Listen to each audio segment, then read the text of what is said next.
Beats by Dallas, make it hurt.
Beats by Dallas, make it hurt.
Beats by Dallas, make it hurt.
Beats by Dallas, make it hurt.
my dance, make it hurt.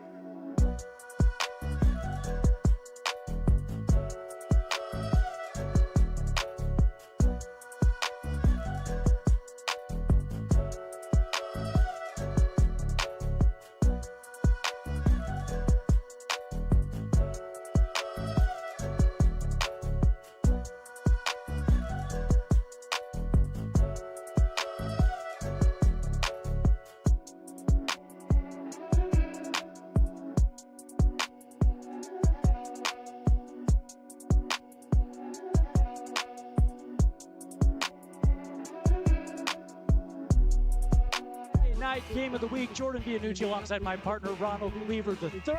We are here at Timpanogos, and it'll be Timpanogos, a hot team, Ron, taking up Provo tonight. Absolutely, a team that can move the ball very effectively, well, loves up-tempo offense, hard offense to stop. We've seen this school before a few weeks ago, but we're in for a good one because on the other side, Provo can also move the ball well. High-powered offense, good wide receivers. We're tuned for a good one tonight.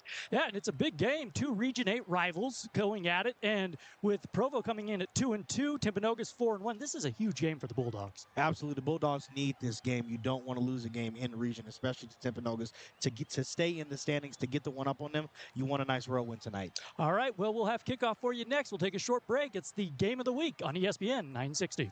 PostNet, we offer quality printing, packing, and shipping services. But we pride ourselves most on the quality relationships we forged along the way. At PostNet, we're on a first-name basis with our customers. Stop by one of our Utah PostNet locations today. You'll be greeted with a friendly attitude, experienced professionals, and the very best service. When you need it done right, get into PostNet in Draper, North Salt Lake, Spanish Fork, and West Valley City, and let them design and print your next project, ship a package, and so much more. Find us at postnet.com. Are you looking for equipment that works as hard as you do? Look no further than Intermountain Bobcat. Located in Orem, Ogden, and Salt Lake, we offer a wide range of Bobcat equipment. From compact tractors and mowers to loaders and excavators, we have what you need to get the job done right. Whether you're looking to buy or rent, the strength, toughness, and reliability of Bobcat equipment is perfect for your next construction or landscaping projects. Visit your local Intermountain Bobcat dealership and find equipment that can handle any job. Bobcat, one tough animal. Watching your favorite football team, it really stinks when your star receiver is doubtful. But you know what stinks even more? When you are doubtful. There's nothing worse than a terribly timed injury. That's why defense drinks were scientifically formulated to reduce injury risk and speed up recovery for athletes. So while others are sidelined by injury, you'll be in the gym or on the court crushing it. At Real Life, use the promo code ESPN960 now to get 20% off your next defense purchase. Right. Small businesses, community advocates, and neighbors make up the fabric of our community. As a small business ourselves, PostNet gets to know our neighbors, and we work together to achieve success. We offer quality design, printing, packing, and shipping, but we pride ourselves most on the quality relationships we've forged along the way. At PostNet, we're on a first-name basis with our customers. Stop by PostNet today in Draper, North Salt Lake, Spanish Fork, or West Valley City to print your next project or ship a package. Find us at postnet.com.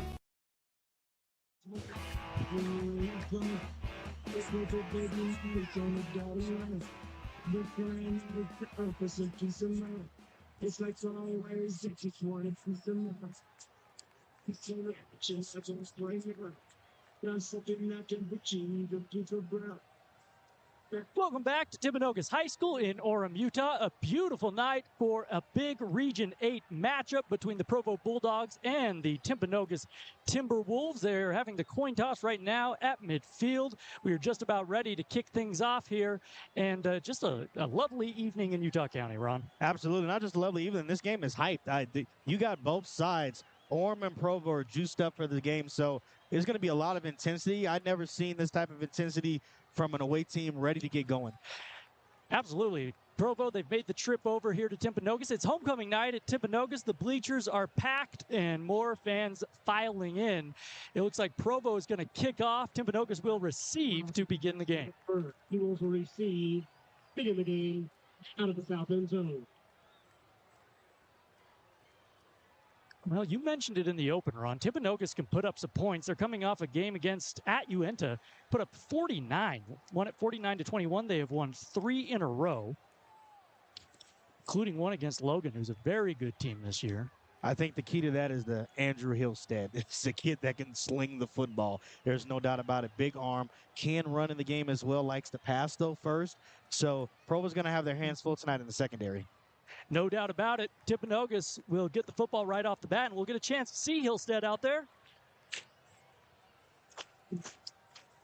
Spencer Schumann getting ready to kick it away for Provo. The officials holding things up for just a moment. We do have a wind blowing across the field. Shouldn't be a huge factor early on.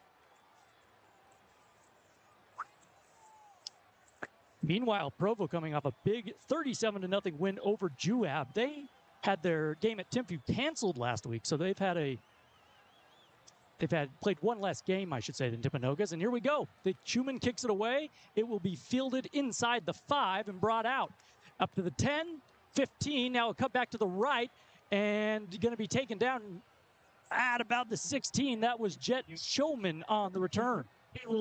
Good kick right there from the place kicker right there. He doesn't kick it out of bounds, but kicks it right there at the 2 where you kind of have to field it. That's a good field position for Provo's defense to start early. And I said Showman, I beg your pardon. That was Robbie Parsons on the return for Timpanogos. So here comes Hillstead and the offense.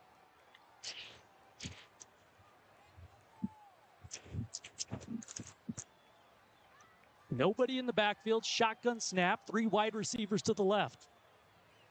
Hillstead takes the snap, back to pass, a quick throw to the left, and it's nearly picked off. Wow. Hopping right in front of that was Griffin DiMartini, and he nearly took it back for 6. 100%. They were sitting there on that flat route. That's something you see in the week. You practice and practice. He was sitting on it this close, gets a right hand on it. That was almost a house call. So 2nd and 10, all at the 15. Trips left again, stacked over there on the left hash. Empty backfield, back to pass. Slung out to the right, caught at the 20, and then knocked out of bounds near the sideline. Over there near the 25, it's going to be close to a first down, and it will be, will they give it to him? They will not move the chains. So 3rd and short coming up for Timpanogos. I mean, 3rd and maybe a foot. One man in the backfield, shotgun snap to Hillstead. Instead, we're going to have a false start on the left tackle. Sloppy play early from Timpanogos right here. The near interception. You get good yardage right there on the quick. Keep the ball near the sideline. But then the false start backs you up to now a little bit of a 3rd and long. So ball back at the 19. And it'll be a 3rd and 6 for Timpanogos. Just underway here. Provo and Timpanogos, your game of the week. Here on ESPN 960. Empty backfield now. Trips left, ball on the right hash. Back to pass. Hillstead looking good time now. Throws deep to his left. Has a man. It is underthrown and picked off. No, he made the catch. What a catch. Wow. That ball looked underthrown and it looked like number 16 in coverage almost had it. But Timpanogos comes down with it. 1st and 10, Kilo. It may have been Tavita Munga who came up with it. So a huge play, ball out to the 50, a 30-yard or so gain for Timpanogos. 1st and 10. Shotgun snap to Hillstead, a little read option, hands it up the middle. Ball carrier will get maybe 3 on the play. That was Gabe Graff on the carry. Gabe Graff dangerous. When he gets going, Timpanogos' offense is hard to stop. And Timpanogos will hurry up. They like to go quickly. 3 wide receivers to the left. Shotgun snap to Hillstead. Back to pass. Looking. Now rolling out to his right. He takes a hit. Lets it go. Has a man, but out of bounds. The catch was made. So Hillstead took a shot there, Ron. And it brings up a 3rd down and 8. Although that was out of bounds, I like how he's trying to direct his receivers early. Communication, get the ball to the sideline a little bit more. He's making better throws now if he's going to miss out of bounds rather than over the middle of the field. 3 wide receivers stacked to the left, ball placed in the middle of the field. One man in the backfield, shotgun snap. Hillstead looking, throws a little out route. It is broken up over on the right sideline, and that brings up 4th down. Good pass breakup right there. 4th down. I don't think the Timpanogos offense is going to go off the field all game, but what a play. Nice play by Oliver McKay there, the senior. And I think you're right. Timpanogos is going to leave the offense out there for a 4th and 8 at the Provo 48-yard line. So Austin Heaps and Timpanogos aggressive early. Shotgun snap, back to pass. Hillstead under pressure, steps up, now dumps it off underneath. It's caught for a 1st down and more. Down to the 35, inside the 30, and forced out at the 26-yard line is Parker Harvey, and they move the chains. Good pass right there by Parker Harvey. Even a better play call by the Timpanogos head coach and offensive coordinator. You never want to receive it across your face on that cross route, but they flush everybody out, hit him underneath, and they got a 1st down. Timpanogos hurries to the line, a give up the middle, and taken down just inside the 30 is the ball carrier. Down the 23-yard line. Came down at 7. And that was Dash McCann on the carry. So a 2nd and 7 ball from the 21-yard line. Shotgun snap, 2 wide receivers to each side. Play fake, now he slings it over the middle, caught down near the 10-yard line by Gabe Graff. It's a gain of 11. And it's a 1st down. Let's see if they give him 1st and goal here. They do not. Ball at the 11, 1st and 10 for Timpanogos. 2 wide receivers stacked to each side. Hillstead in the shotgun. Snap is good. Throw out to the left side and taken down right away is Parker Harvey. Parker Harvey taken down by Jason Fordham right there. Read that screen pass. When you're defensive back, you're taught to not let that receiver block you. Get off. He got through the block and stopped him right there at the line. So they lose 4 on the play. 2nd and 14 from the 15. Timpanogos in the red zone with 9:25 to play. Rolling out to his right is Hillstead. Buying time, gets hit, releases. It is caught and then taken down with a high tackle is Graff again on the reception. Jennifer McCann goes in complete. So that brings up a 3rd and long. Although you get the feeling, Ron, that Timpanogos, they're using all 4 downs here possibly. Already converted a 4th and 8 on this drive. 0-0 our score. We're in the 1st quarter, Timpanogos and Provo. This will be an interesting call. 3rd and 14. 3rd and 14 to go. On your left hash, what will they draw up here? 3 wide receivers to that short side. Hillstead all alone in the shotgun. 3 down linemen for Provo. They bring 3. Back to pass, looking over the middle, has a man. Touchdown! That is caught. Gabe Graff, the senior, brings it in, and Timpanogos takes a 6-0 lead. PAT pending. That is a dirty route right there. Everybody's out, single coverage, cover 0. Everybody's man-to-man. Hits him with a nice post route, makes the defensive back fall, and he's wide open for a touchdown. There's to attempt the PAT. So to attempt the point after, here is Hiram Harris. And the kick is up. It is good, and it is 7-0 Timpanogos. 7, Bulldog. Boy, 0. we may look back on that drive, Ron. The first play of the game was nearly picked off and taken back for 6 for Provo. Instead, Timpanogos puts together a nice drive, including converting a 4th and 8 at midfield, and they lead at 7-0. Yeah, if you're Provo, you're definitely going to be a little bit upset about that because you were so close to having a pick 6 to start off your night. You had a pin inside there on 20. But shout out to Timpanogos, kept the offense moving. Big time 4th and 8 conversion, and then that touchdown route was amazing. It's a really impressive drive. So now Provo and Garrick Orchard will get a shot.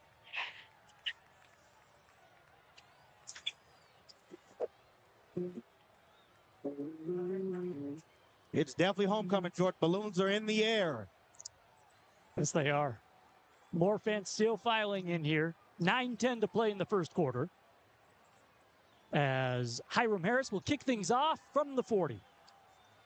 Back to receive is Bryant Larson and Ronnie Wright. It's going to be kicked into the end zone for a touchback, and Provo into the end zone. will take it. from the 25. And don't forget to visit Jen's Snack Shack located on All right, Provo needs to make sure that they come out right away, establish dominance early. I would try to run the ball effective early. Maybe wear down the Timpanogos defense.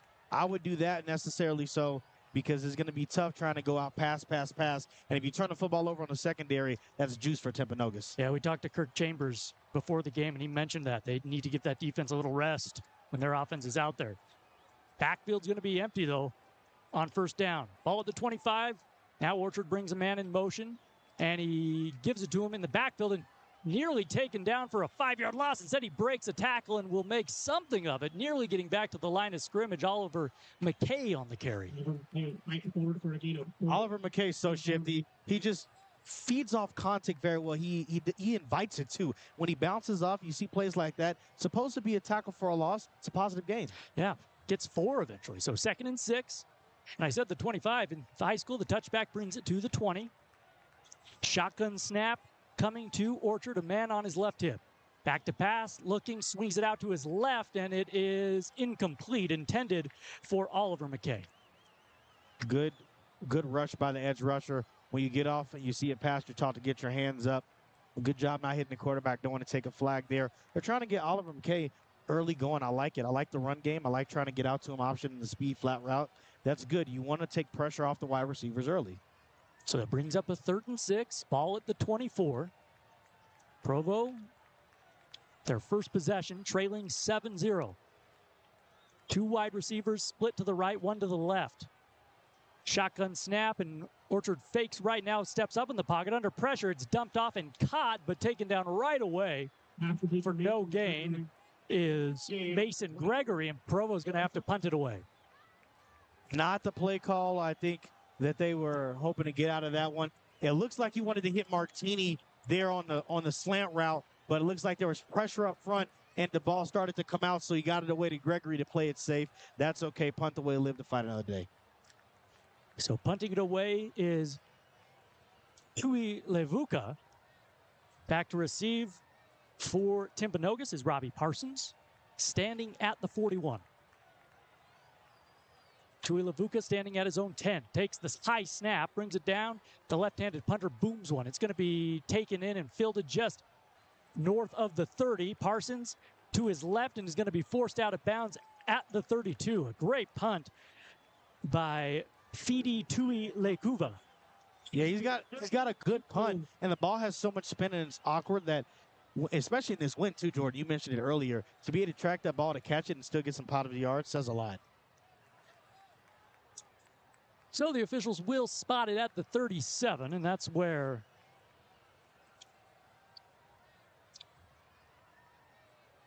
Hillstead will take it. Andrew Hillstead coming out there. See him start in the shotgun. Timpanogos a 7-0 lead here with 7:36 to play in quarter number 1. Provo with 3 down linemen. Shotgun snap, they'll bring 4. They'll sling it out to the right, caught in the backfield, now breaking things up and being forced out of bounds just maybe shy of the 45 is Dash McCann. Yeah, you don't want Dash McCann to get going. We saw him a few weeks ago against West, and man, he ran all over him. He, I think, had 3 total touchdowns. You don't want that guy to get going. And Timpanogos will hurry up. Ball at the 45, 2nd and 2. Shotgun snap again, throw it out to McCann, and he is short of the first down. And I say McCann, that was Gabe Graff on the reception. So brings up a 3rd and short. Clock rolling, 7:17 to play in the first quarter. This is where I would take a shot if I was Timpanogos right now. Looks like Provo's getting a little undisciplined, pinning their ears down, trying to look in the backfield, maybe go deep here. 2 wide receivers stacked to the left, 2 to the right. Shotgun snap, it's a give up the middle, and he's going to be tackled right near the marker. And will they give him the first down? They do. First down, Timpanogos. That is an interesting play call, Ron, because I think I was expecting the same thing you were, a Timpanogos team that will go for it on 4th down. Instead, they give it up the middle. Shotgun snap coming to Hillstead. Back to pass. Play fake left, now going deep, has a man wide open, caught at the 30, down to the 20. He's going to go all the way. Touchdown, Jamison Jones. Timpanogos takes a 13-0 lead. That is a beautiful play call. It doesn't get better than that, Jordan. They fake the screen here, and they leak Jamison Jones out into the back. Everybody bit on the route, and it's literally a walk-in touchdown. That's a beautiful play call. We said it a play earlier. They kept pinning their ears down. He dialed it up right there. And you said it. I mean, there was nobody within 15 yards. After the play on Unsportsmanlike conduct on Timpanogos. So that'll be assessed. We'll see if they assess it on the kickoff. They will. Well, you mentioned the balloons, Ron. They have the balloon girls on the sidelines. Their job to go get the balloons when they fly onto the field. That's an important job. It's a very important Balloons job. are expensive these days. Harris to kick the PAT. Snaps good. Kick is up and through. It is 14-0 Timberwolves. Yeah, Provo right now getting beat, and it's not just getting beat quick. I said it in the pregame show. When you have an offense that can move that fast and score that fast, it's going to be a long night for you. It could. Provo's got to get something going on this drive, or it indeed could be a long night. A reminder, our game of the week always presented by Intermountain Bobcat. From powerful compact tractors and loaders to versatile excavators, Bobcat brings unmatched performance and reliability to get the job done. Visit your Intermountain Bobcat dealership today, located in Orem, Ogden, and Salt Lake. Intermountain Bobcat, helping homeowners and contractors conquer their projects since 1995.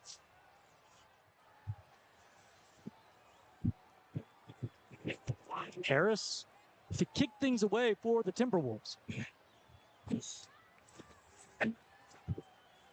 Talk about the students.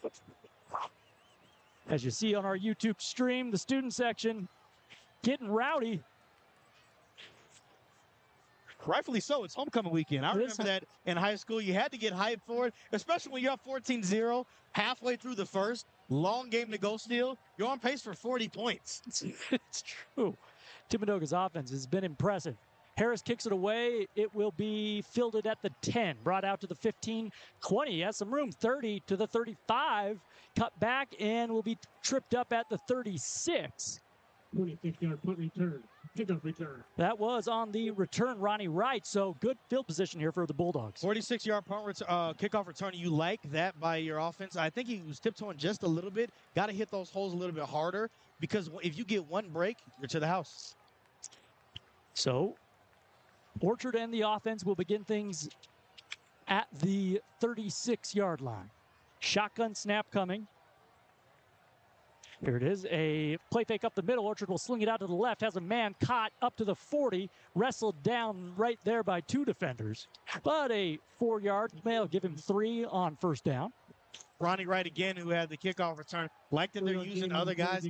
In order for Provo, I think, to move the football and win this game, he's going to have to use 8, 9 receivers tonight. Use everybody. And you notice on this drive, taking a little more clock as Provo takes a look at the sideline, now ready to go. 2nd down and 6 from the 40. 3 wide receivers to the right, ball on the left hash. 1 man in the backfield. Shotgun snap. Orchard gives it up the middle, and a good gain. A first down and up to the 49 is Oliver McKay. Oliver McKay fights forward. Right down to the 49-yard line. So 1st and 10 at the 49-yard line. Provo trying to answer, trailing 14-0 here in the first quarter. Shotgun snap, give it up the middle again. And once again, that is McKay on the carry, and he'll have at least 5 or 6. I love this right now. Up-tempo by Provo, not too fast, not too slow, and establishing the run. Like you were trying to go past earlier, now you're starting to get the run game going. 2nd down, 4 to go for the Bulldogs. The 3-down lineman for Timpanogos showing pressure. They bring pressure. Shotgun snap, wing it out to the right, caught at the 50, and then taken down hard at midfield is Ronnie Wright again. That was Jace Hunter. DBs like those flat plays. They can come downhill and get hit, a good hit stick. So 3rd and 8 after he loses 4 on the play. I still like that hit stick from before. That safety was eyeing that the whole way and came down and just lit him up.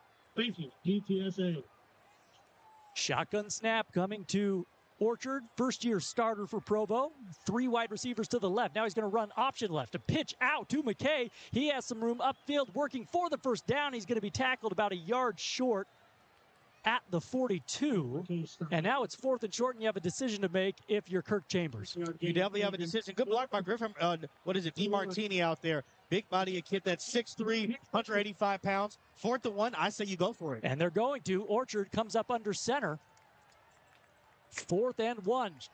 Here's the snap to give up the middle. First down and more as McKay works his way down inside the 35. Let me tell you why that's a good play call right there and why you go for that on 4th down. You were having success the whole drive. You've converted, 2 first downs. You've run the ball 4 times. You converted it on 2 of them. The numbers in the analytics, don't know what they are, but you should go for it every single time.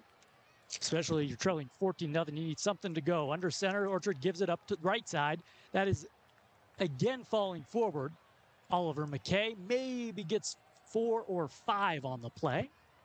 Down inside the 30 to the 29. Timpanogos defense getting a little tired running that football like this up-tempo. Provo seems to be locked in right now. And that Provo defense could really use a breather, and they're getting one. 14-0 Timpanogos, 3:30 to play in the first quarter. Orchard again under center. It's going to be a give and taken down in the backfield right away is Oliver McKay for a 4-yard loss. Man, what a play right there by Malu Usefo. Linebacker came straight up the middle and stopped it. Now you're back to 3rd and long. So 3rd and 9, and if you're Provo, maybe you're thinking get 5 here and go for it on 4th down because ball, you're kind of in no man's land with the ball at the 28. Yeah, what you want to see right here, don't take a shot. Get some yardage back because if you want to go for it, 4th and short. If not, that's field goal range for your kicker. I say 28, ball at the 34. Shotgun snap coming to Orchard. Trips left, 1 man to the right. And a low snap, and it gets by Orchard in the backfield. He will pick it up at the 50 and get away from one would-be tackler. Throw deep down the sideline. Has a man, and it is caught at the 15. Unbelievable. What a play right there. That ball was snapped over the head, escapes elusive Patrick Mahomes has, and then makes a beautiful pass. And great job by the receiver to toe tap down. What a job to remain composed by Orchard. After you said it, that ball flew right by him. It was a low snap. He never had a chance. Eluded one would-be tackler, and now you have the ball at the 15, 1st and 10. Shotgun again to Garrick Orchard. Back to pass, looking, plenty of time. Throws for the end zone, and he overthrew his man, Griffin DiMartini. He had a step on the DB, but incomplete. Griffin ran a good route. It was there, just a little bit of an overthrow. Griffin's a red zone target, end zone target that they're going to use often, like that they're trying to get him going. So 2nd and 10. Ball at the 16-yard line. Orchard comes under center. 1 man in the backfield. He'll give it to him. Give up the middle. Some room down to the 5. Inside the 5 where he's whipped down to the turf. That was Oliver McKay again on the carry, the senior. It's going to be 1st and goal for Provo. Ball at the 3. Again under center. Garrett gives it in the backfield. And DiMartini, that is Crew DiMartini this time. Taken down, maybe got back to the line of scrimmage, 2nd and goal. Yeah, don't want to lose yardage here when you're in the red zone. You want to make sure you get all the positive yardage. Need everybody to push. I always say rugby scrum. Get everybody in there pushing that guy in the middle to get over the top. So give him 1. Ball at the 2.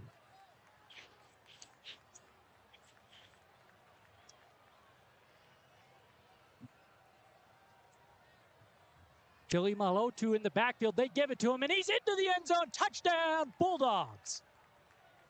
Jordan, what I liked about that was they say, you know what, let's not go with our fast back or speed back, Oliver McKay. Let's bring in our big power guy, runs right over the top. 6 feet, 196 pounds, and Provo's right back in it. 14-6, PAT pending. Student section was really hyped. Quiet right now after that touchdown. Provo's made this a ball game again. That was an impressive drive. Here's the PAT. Snap is good. Hold down. Kick is up. It is through, and it is 14-7. Timpanogos with the lead here. 1:43 to play in the first quarter. Absolutely. Jordan, I said it. I wanted Provo to establish the run early. They did that. They know that they can run over. The defensive line for Timpanogos started to get tired, not getting home. That was a beautiful offensive series. You mix it up between pass and then the elusiveness. What keeps that play to to have the ball snap 10 yards back, to go another 5 yards back, to step up 5 yards and make a 30-yard pass downfield. Amazing. Yeah, Garrick averts near disaster, and Provo makes this a game. What a swing. And you see on the YouTube stream, what a beautiful shot of the Wasatch Mountains in the setting sun tonight here in Utah County. Got to give a shout out to cameraman Bryce Larson. What a Bryce has the views going today, guys. What a job. It's nice. It's from the camera every week.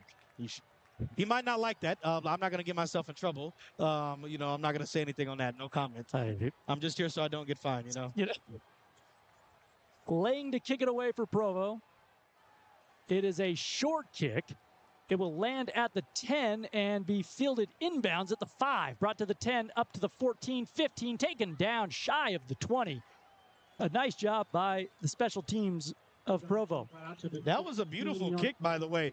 Because if it bounces out of bounds, that's a penalty. They get it at, I think it's the 35 or 40. To put that spin on it, to have it bounce, then they have to field. Again, this is the second time Timpanogos has to start within their own 20. So Hillstead, Andrew Hillstead out there in the Timpanogos offense will try to answer. They lead 14-7, 1:36 to play in the first quarter. It is Provo and Timpanogos, your game of the week on ESPN 960, always brought to you, powered by Americans for Prosperity. Shotgun snap coming to Hillstead. 3 wide receivers to the left. Provo showing pressure. They bring the pressure. Back to pass. Hillstead throws over the middle. Incomplete. Intended for Gabe Graff, but we have a flag on the play.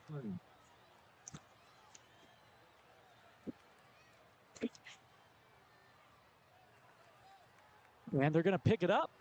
So no penalty flag. It'll be 2nd and 10. I love that because that looked like that was clean. The DB didn't impose the route. He got his hands around him and broke the hands up on the pass. Love that they picked that up because that wasn't pass interference. They will stack 3 wide receivers to the left. Ball on the right hash. 1 man in the backfield. Shotgun snap coming to Hillstead.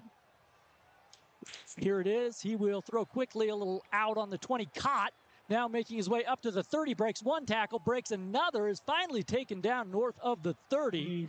First down for the Timberwolves. Gabe Graff, man, he just can slip from tackles. He's so fast.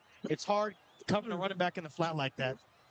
The Timberwolves will hustle to the line of scrimmage. Ball at the 30, 1st and 10. Shotgun snap. Hillstead back to pass. This time goes out to his left. That is caught by, Da Silva, caught by Jones. Taken down at the 30, maybe a gain of a couple. 2nd and short right here. Timpanogos might want to run the football here, but they like to pass, so we'll see what they do here on 2nd down. Give them 4, 2nd and 6. Ball at the 39, left hash. 3 wide receivers split to the right. Shotgun snap to Hillstead. Instead, we're going to have a false start. False start right there by the left guard. That's unfortunate. Was trying to get the timing off. Leans just a little bit too much. So that'll back Timpanogos up 5 yards.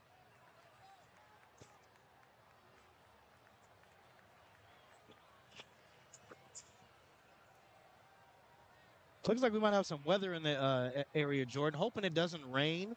Those clouds look to be to our far right on the south end, but we'll see. Get a beautiful shot of those, I bet, in just a minute. Back to pass. Hillstead, plenty of time. Throws incomplete out near the 40. Intended for Jamison Jones. And that brings up a 3rd and 11. So this is a big play here for the Bulldogs, trying to get off the field. Yeah, if you're the Bulldogs, you want to stop right here, Jordan. Give your offense a chance to have the ball in the 2nd quarter. Good field position. If I'm them right now, got to stay locked in this 3rd and long. Don't give up anything. Watch again for that crossing route that they threw last time. Ball at the 29. Hillstead all alone, taking the shotgun snap. 3 wide receivers to the right. Provo shows pressure. Now he just throws it up for grabs down the middle of the field. Nothing doing. That one intended for Dash McCann. Good coverage by Bryant Larson. And that brings up 4th and 11, and Timpanogos, for the first time tonight, will punt it away. Absolutely. Great play call by the defensive coordinator, head coach Kevin Norman. Has his staff dial it up. You saw it. If I'm Andrew Hillstead, maybe take a timeout there, talk with the coach about it, see what they are. I know it's the end of the first quarter coming up, but you want to do that, especially when you see 7 guys in the box and they coming down. Those guys are all coming after you. 37 seconds to play in quarter number 1. 14-7, Timpanogos.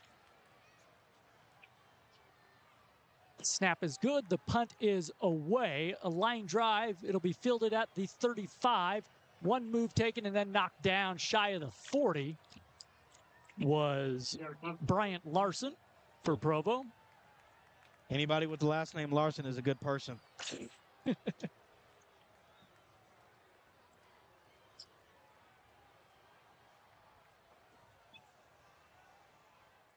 We do have a hold on Provo, it looks like, so that'll back him up. That hurts you. You don't want to see that, you know, especially on the return, because you had good field position. You were at the 37-yard line, and now you're going to be backed up to about the 27. So we'll see, maybe depending on what Provo does here, we could have one play left in this quarter, 29 seconds. The ball will be backed up. See where they finally spot it officially. It's going to be inside the 30, all the way back to the 27. So 1st and 10, Provo trailing Timpanogos 14-7, ball at their own 27-yard line.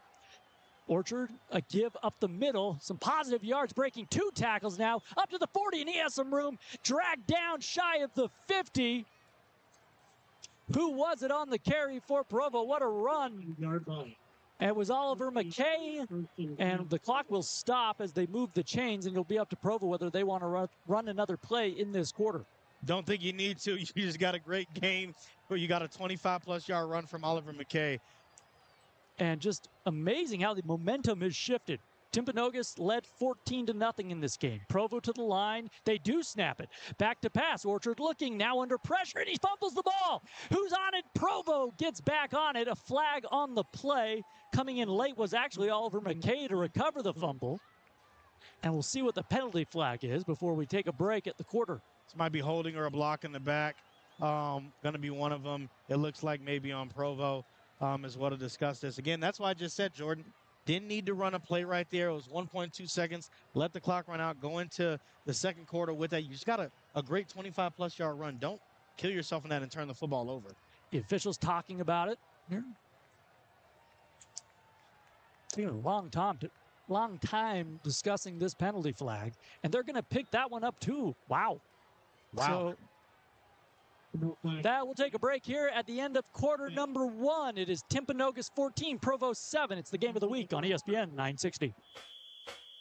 ESPN 960 just got better. You can now listen to ESPN 960 up and down the entire Wasatch Front on the 105.1 HD2 dial. Valley Sports Talk with Bryce Larson, Cougar Sports with Ben Criddle, Kalani Sitaki, and BYU football. Todd Phillips and Utah Valley basketball, even Major League Baseball and NBA hoops. All of your favorite shows and events are now available on HD Radio. Utah County Sports Station is now ESPN 960 and 105.1 HD2. When you're watching your favorite football team, it really stinks when your star receiver is doubtful. But you know what stinks even more? When you are doubtful. There's nothing worse than a terribly timed injury. That's why defense drinks were scientifically formulated to reduce injury risk and speed up recovery for athletes. So while others are sidelined by injury, you'll be in the gym or on the court crushing it. At Real Life, use the promo code ESPN960 now to get 20% off your next defense purchase. Listen to 14 from the 24.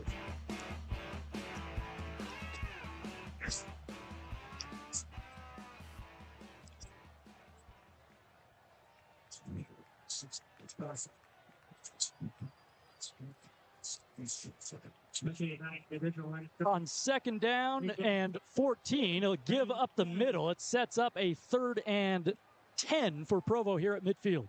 Oliver McKay doing work, able to get, about 10 yards back almost on that carry after the fumble. So a 3rd and long, 11:36. We are into quarter number 2. Beautiful night from Timpanogos High School, 14-7 Timberwolves. Orchard in the gun, 3 wide receivers to the left. Now he's rolling left, looking, still has time, a flag thrown. He's going to scramble out to his right and try to run for it. He will get the first down inside the 40, but this one's, I think, coming back. Yeah, that's going to be hold. Offensive line, when they rolled left, you saw 2 or 3 flag flies, pretty obvious. That one's going to come back. Again, another penalty by Provo.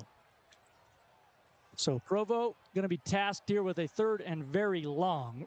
Just a reminder, the E3 Energy Cubes, your 3 keys to the game. We talked about them in the pregame. One of them, Provo, trying to get those long, sustained drives. Going to be tough here to keep it going with a third and very long. 3rd and 20 to be exact.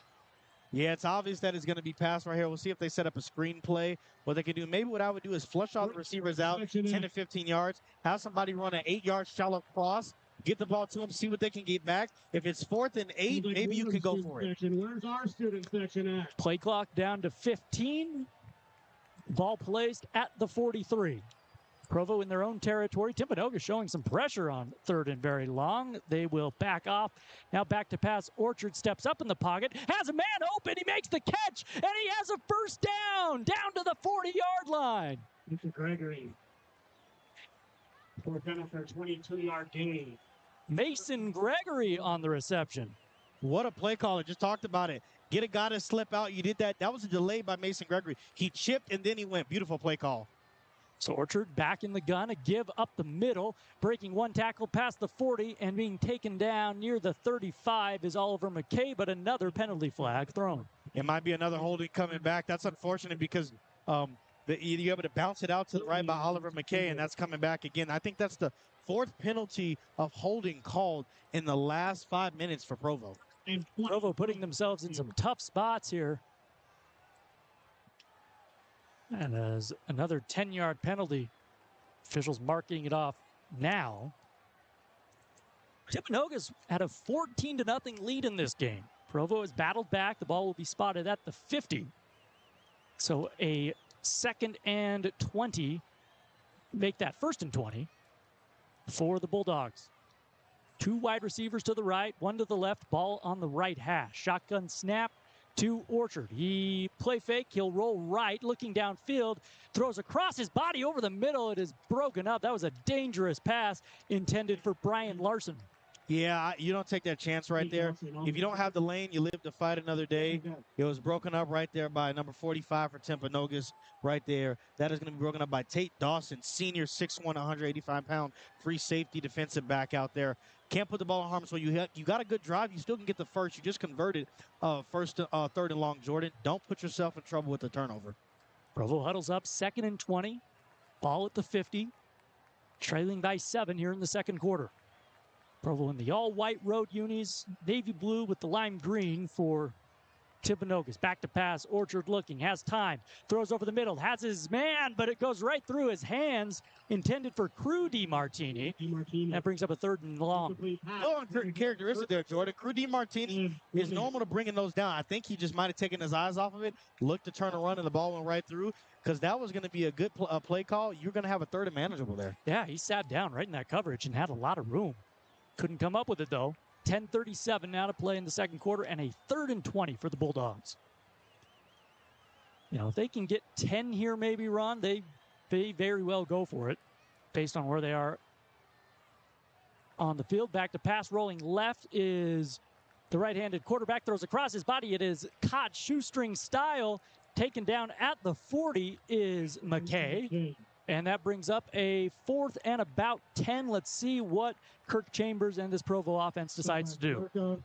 I think Kirk Chambers is going to go for it. I think he likes what he's been seeing out of his offense. I don't think it's a bad decision at all either. 4th and 11. 4th and 11 officially. Ball at the 41. 3 wide receivers split to the right, 1 to the left. Ball on the left hash.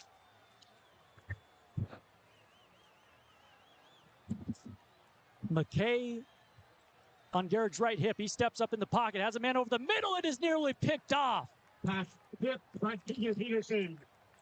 That was Cougar Peterson. Nearly had an interception. It's a turnover on downs. Cooper Peterson was sitting the entire time on that route.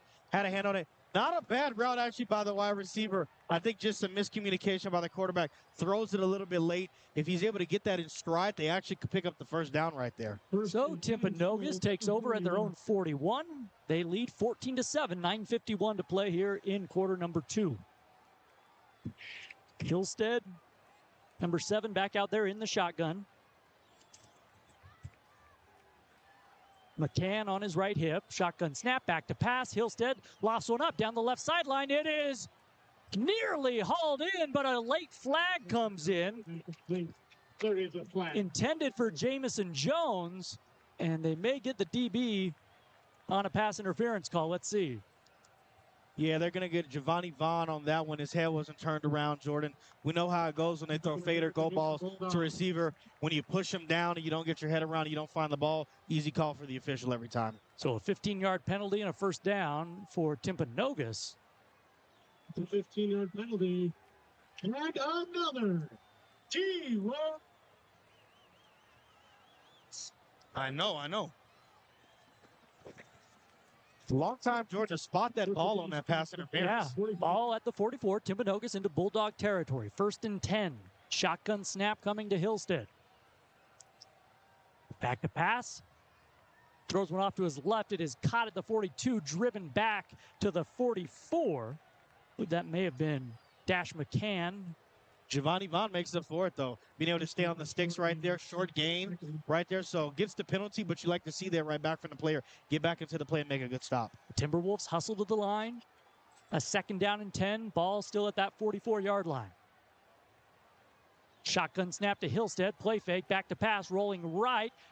Flings it out to a man. Caught at the 21 and brought down near the 16. Is Gabe, was it Gabe Graff on the reception?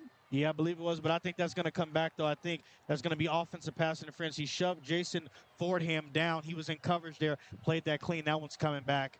Yeah, and you talk about easy calls. That was an easy call.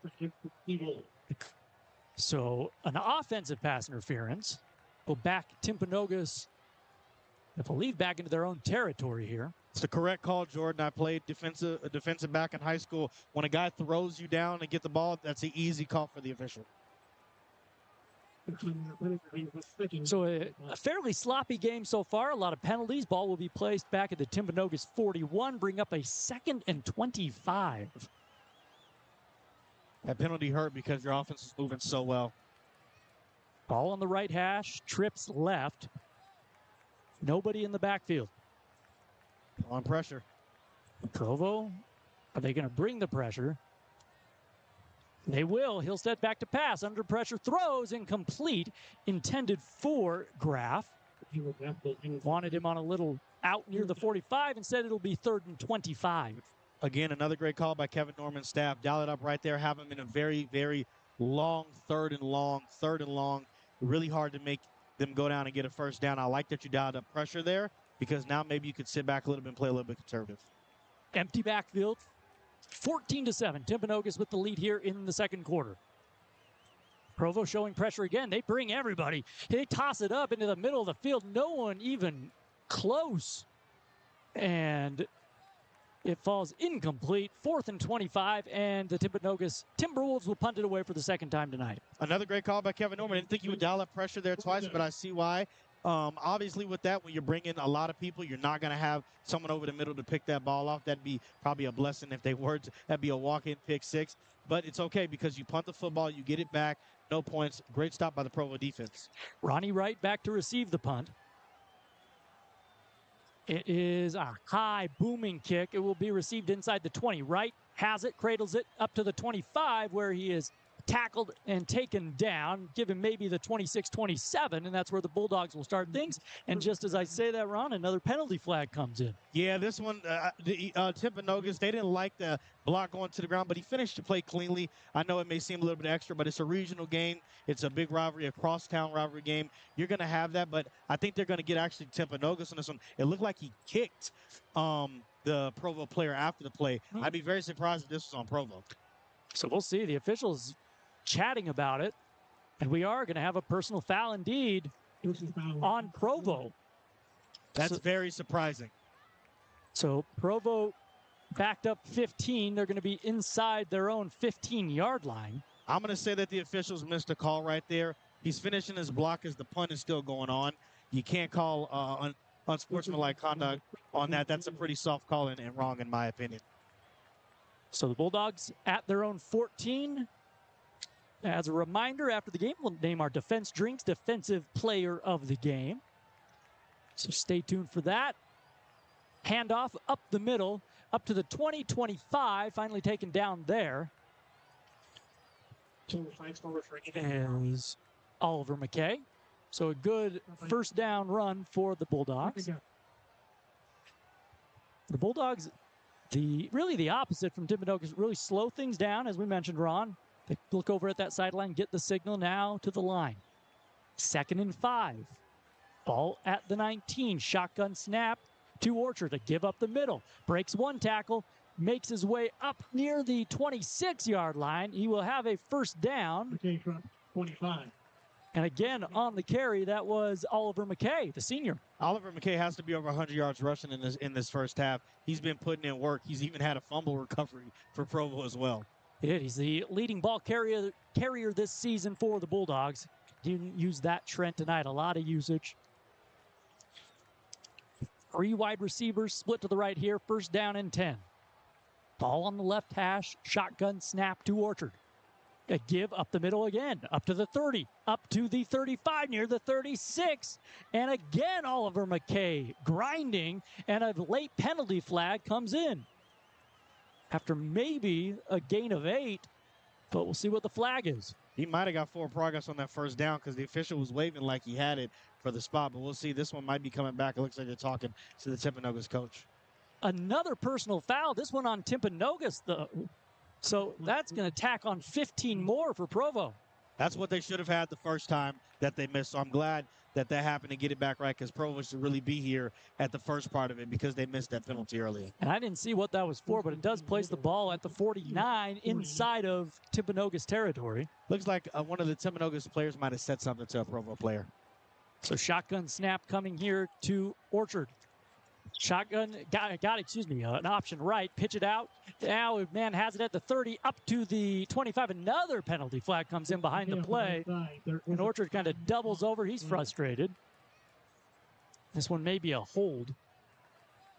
He was putting his hands on his hip. I don't know what's going on, but that was a very late flag. This might be a spot foul because when he threw it, Oliver McKay was already crossing the first down marker. So that'll put the Bulldogs back into their own territory again. A lot of penalty flags tonight on both teams. I think that's the 5th holding call tonight for Provo. Wow. We'll replay first down. Going to be first and ball spotted at the 44. 44, I beg your pardon. First and very long. Shotgun snap, give up the middle. Maybe a gain of 2 or 3.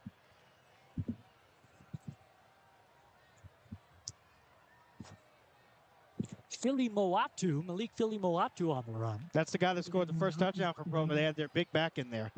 Like that they're keeping him fresh, getting him reps because Oliver McKay has been putting in work. Sets up a 2nd and 14, ball at their own 47. Timpanogos leading 14-7, 6:40 to play here in the first half. Shotgun snap coming to Orchard. 3 wide receivers split to his left. Takes the snap, back to pass, looking, plenty of time. Now he's under pressure and he'll be sacked. Back at the 36-yard line. Quarterback, pass on the play. Norway with a big hit in the backfield. Not what you want to see right there if you're Provo. You're looking to load up deep on the go route and end up getting sacked. 3rd and very, very long. Take it 3rd and 22 from the 33. I wouldn't put it past them, Jordan. They've converted before. They have. It's been a wild game so far here in Orem. 2 wide receivers split to each side. Orchard takes the shotgun snap. Back to pass, has time, steps up in the pocket, now flushed out to the left. Rolling, still buying time. Back to his right now, fling it across the field. It's going to be caught at the 46, cutting back, but he slipped and his knee went down shy of the 45, or he may have had a first down gain. Instead, it brings up 4th and about 7. We'll see what they do here. I'm going to need my cameraman, Bryce Larson, to go back and show me that replay to see if that knee was down. It was close. And the officials did not blow it dead for a little bit. Brings up a 3rd and 8 now. Ball at the 47-yard line, and Provo's keeping the offense out there. Their defense is playing well. If you turn the football over right here, I'm not saying it's a good decision, but you trust them. You go for it right here. Three wide receivers split to the left, one man in the backfield. Shotgun snap to Orchard. He rolls to his left, looking. Plenty of time. Throws over the middle. It is dropped. It was intended for Mason Gregory. I'm not sure if he would have had the first down yardage anyway, but Timpanogos takes over on downs. They definitely take over on downs. Provo's defense has been playing well, so they'll get back on the field. Don't know if I like that play call, Jordan. You run everybody. You run a curl route. You run a crossing route, comebacker in the same area. When you run a fourth down play, if you're going to go in the shotgun, you want to spread everybody out right there. Maybe leak the running back out to the right. Provo's had success with some scramble plays, but that's because guys were able to get uncovered. If you just sit back and allow the defense to play in that cover 3, cover 4, which they were doing, every single time they're going to be able to stop that play. 4:58 to play in the half. Timpanogos takes over. Hillstead in the gun. Two wide receivers to the right, stacked.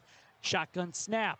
A give up the middle after a gain of 3 or 4 yards. The pile pushing him forward. It'll bring up a second and 5 or 6. It was Ronnie, or I beg your pardon. That was Maunga on the carry. Timpanogos hustles to the line. 2nd and 5. Shotgun snap.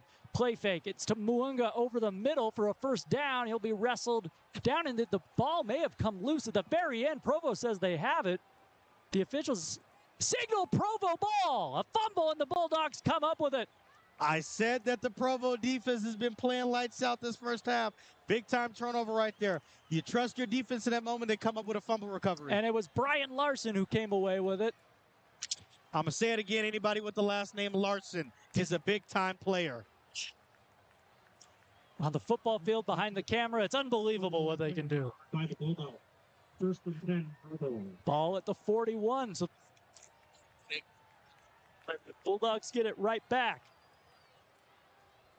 And Bryce Larson getting information, played for Kirk Chambers. Yeah, absolutely. Two wide receivers split to each side. Orchard back in the shotgun, back to pass, steps up in the pocket, throws over the middle. Also, McMahon wide open. He's got it at the 20, 15, 10. Griffin DeMartini, welcome back. Touchdown, Bulldogs. What a play right there. One hit, one wonder, one play, one score, one pass. What a touchdown throw. Steps up in the pocket with pressure, delivers. Griffin Martini just ran past this guy. That is what you do. You convert off of turnovers. That is 7 points off a turnover, off a recovery from Brian Larson. Hey, this game's about to be tied, Jordan. 14-13 PAT pending. Griffin DeMartini was out last week with a concussion. He took that one to the house. What a swing. So here is the PAT attempted by Loosely. It is up, it is good, and we are tied at 14 apiece. Wow, what a defensive stop by Provo to be able to get the fumble recovery, to be able to force the fumble on Mahunga, who just had a great run the play before, and then you take one shot, Griffin's able to run his guy off, and a touchdown. Wow. Timpanogos led 14-0 in that game as a flag was thrown on the play, but once again they pick it up again. Just another reminder, every touchdown presented by Intermountain Bobcat. From powerful compact tractors and loaders to versatile excavators, Bobcat brings unmatched performance and reliability to get the job done. Visit your Intermountain Bobcat dealership today. You want to win the turnover battle, and right now that's exactly what Provo's doing. Their defense is playing lights out. They've kept them in the game. They got a turnover. They got points off of it. Timpanogos has time to score right here to gain the momentum back, but right now it's all Provo.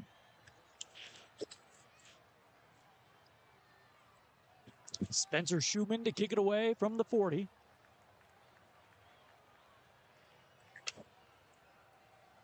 The kick is up.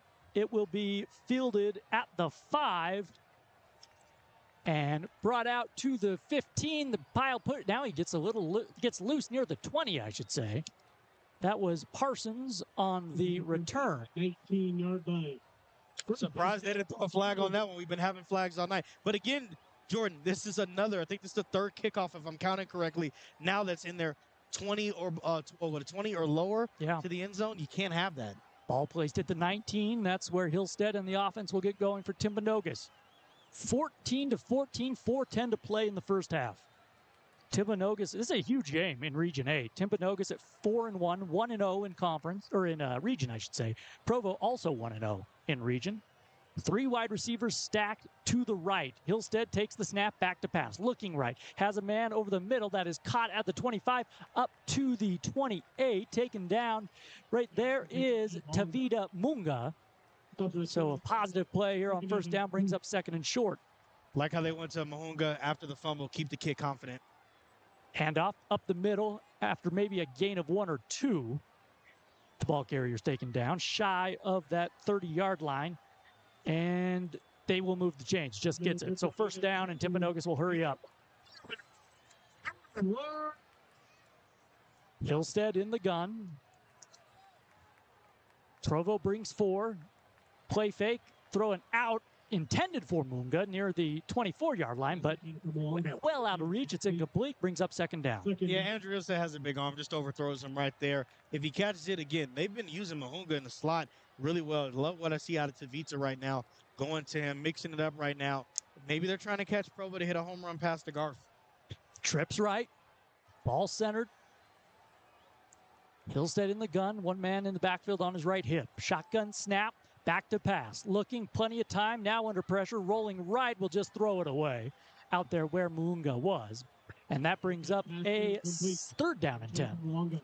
I need Andrew Hillstead to maybe take a running back check down, maybe to do something a little bit different, right now. Making things a little bit easy for yourself. I'm trying to force it right now to one guy, and the Provo defense is pretty locked in on it. I'm not going to lie, Jordan. It's 3:25. Provo might be able to get the ball back and go down and score. Absolutely. Ball at the 29. Clock stopped. 2 wide receivers split to each side. Hillstead brings a man in motion, far side, back to pass. After the play fake, under pressure, throws off his back foot down the center of the field. Nobody there.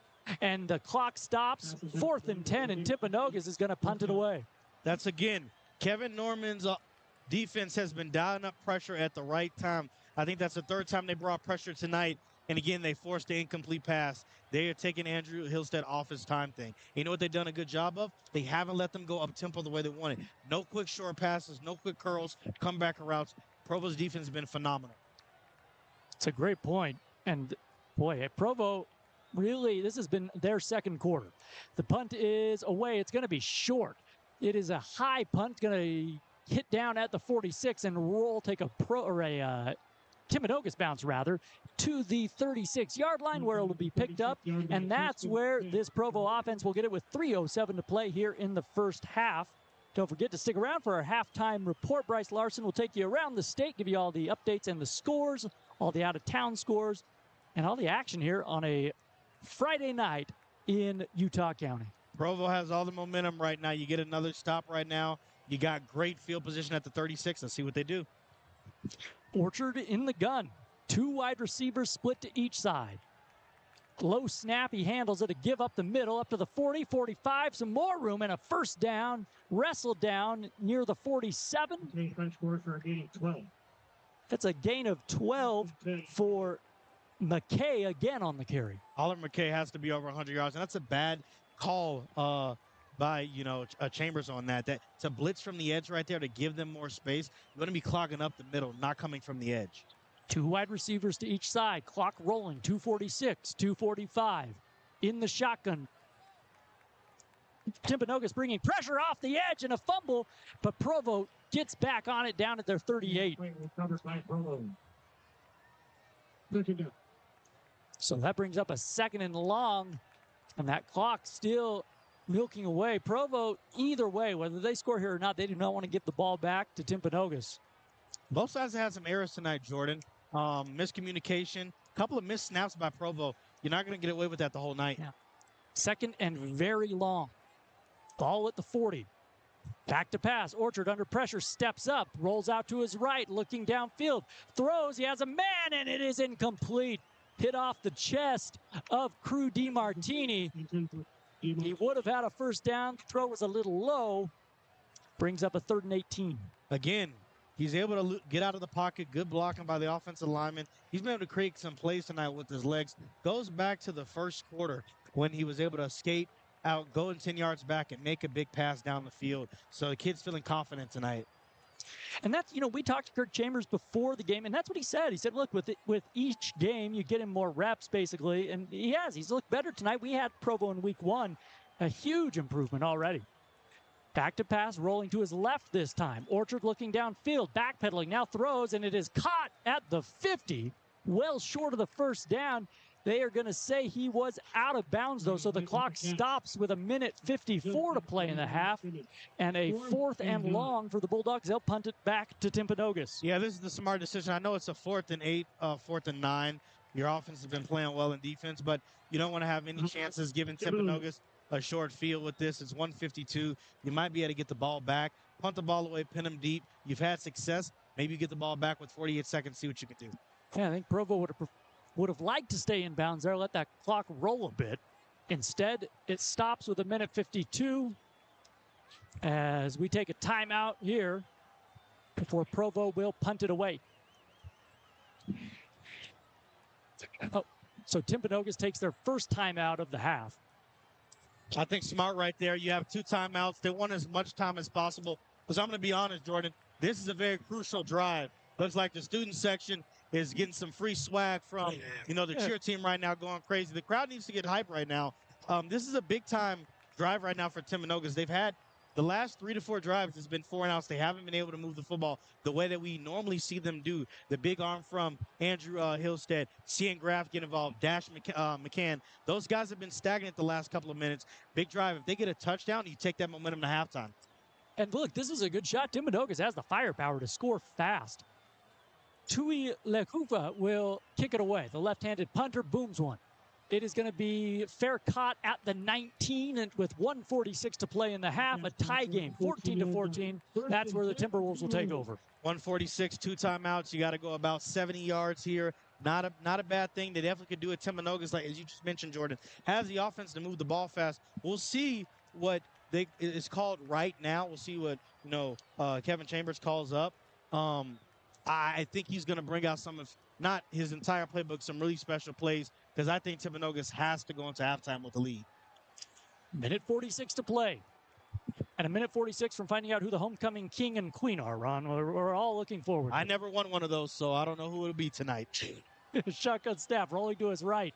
Now throwing back across his body, has a man, and he overthrew him, and no flag called. I'm going to say they missed that one. He took the receiver down early. Crowd's letting him hear it, rightfully so. He's not happy either. Jamison Jones, I think, has a very big point right there. He's going for the ball, and the Provo defensive back just knocks him at the feet. That should be a 15-yard penalty. Instead, second and 10. It's pretty bad. I'm going to say he missed that. Pretty bad. That's a blatant pass interference. Yeah, and I mean, no one in the area. That was a pretty, you would think, a pretty obvious call. Shotgun snap. Hillstead looking to his right, throws, has a man caught at the 25, forced out there. We'll see, that should give him first down yardage. It will. They move the chains, 1:36 to play in the second quarter. Good to see Gabe Graff get a catch. I think that's his first catch since late in the first quarter, so good to see him touch the ball. That's a good player for Timpanogos. They spot the ball, the clock moves. Shotgun snap coming to Hillstead. Boy, Timpanogos taking a lot of time. First and 10, ball at their own 25. A lot of time. Play clock down to 16. Shotgun snap. Hillstead to his left, rolling under pressure. Throws, well overthrows his intended receiver. And that stops the clock. Second down and 10. 1:16 to play in the first half. Yeah, probably didn't know what the play call was. A lot of rolling right now for Andrew Hillstead. Provo has been putting that pressure. I don't like that they've been doing that. Keep him in the pocket. Looks like there was a flag. They picked it up again. I think that's the 5th flag that's been thrown and picked up tonight. Don't know what the officials are seeing. Might be able to talk to them after the game. Ball at the 25, second and 10. Hillstead in the shotgun. 2 wide receivers split to each side. Provo with 4 down linemen. Shotgun snap. Hillstead looking, throws deep down the left sideline. It is caught. Held in at the 32. Gabe Graff again. Jamison Jones. Into Bulldog territory. They missed him on that first one because they missed the pass interference, and they take a shot and hit. That's how quickly they can strike. Timpanogos hustles up to the line. Ball spotted at the 35. Shotgun snap to Hillstead. He looks to his right, throws a slant, but well over the head. That was a miscommunication between Hillstead and his intended receiver, Gabe Graff. So brings up at a 2nd and 10, but boy, what a shot there, Ron. Yep, that was Gabe Graff who he was intended for, but great shot to Jamison Jones. They get the yardage back that they should have gotten when they missed the PI. Yeah, that was a miscommunication on the slant. Maybe he wanted him to go out more. But yeah, that's a beautiful time to take a shot. And let's remind, Andrew Hillstead gave that ball, Jordan, in double coverage. Beautiful ball, perfect ball.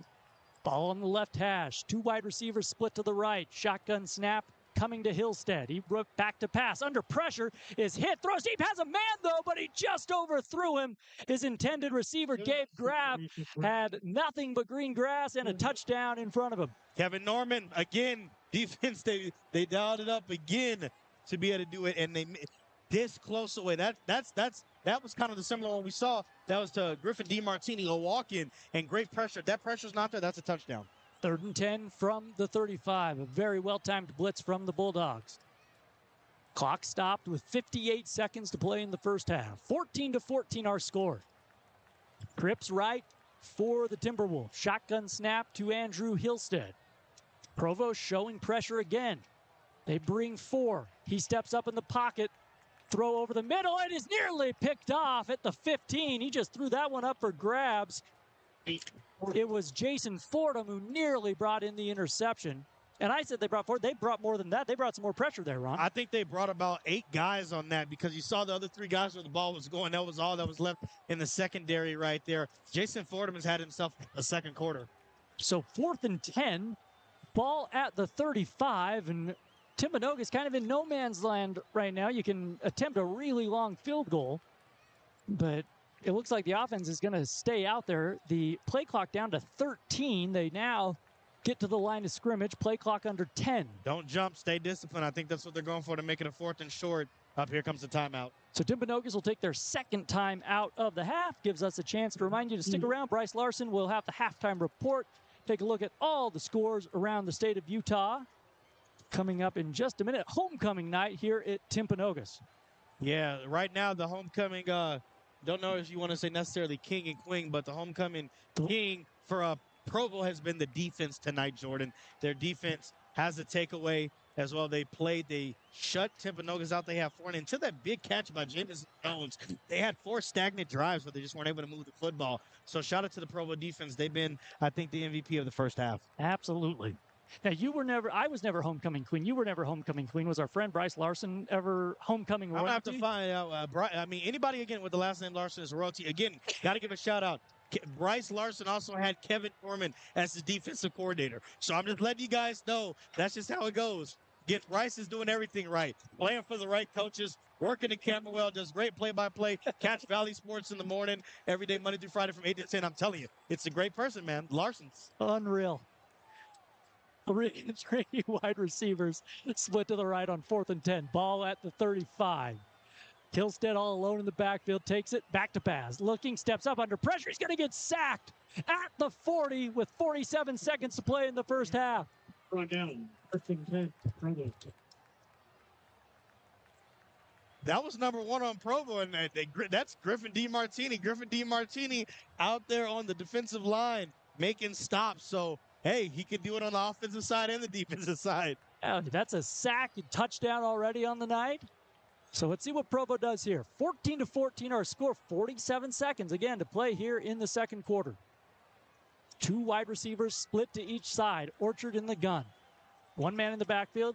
He will hand it off to him. He pauses at the 40, little stutter step. Be pushed up to the 45, and it looks like Provo will be 45. Timeout on the feed. Well, I was just about to say they may be content to take it into the half, but no, they'll call a timeout here. See what they can do on a 2nd and 5. I definitely think Provo is going to try to move the ball quickly, but patiently. They got 38 seconds. They have 2 timeouts left, I'm pretty sure. I think they're going to try to get in field goal range and go into the lead at halftime. And Provo will get the ball to get in the second half. So a huge opportunity here. If you're Timpanogos, you want your defense to get a big stop right here. No big plays. If you hold them to a field goal, that's great, but you don't want anything because the last thing you want to do is go down 7 at halftime, Jordan, and you don't get the ball back to start the second half.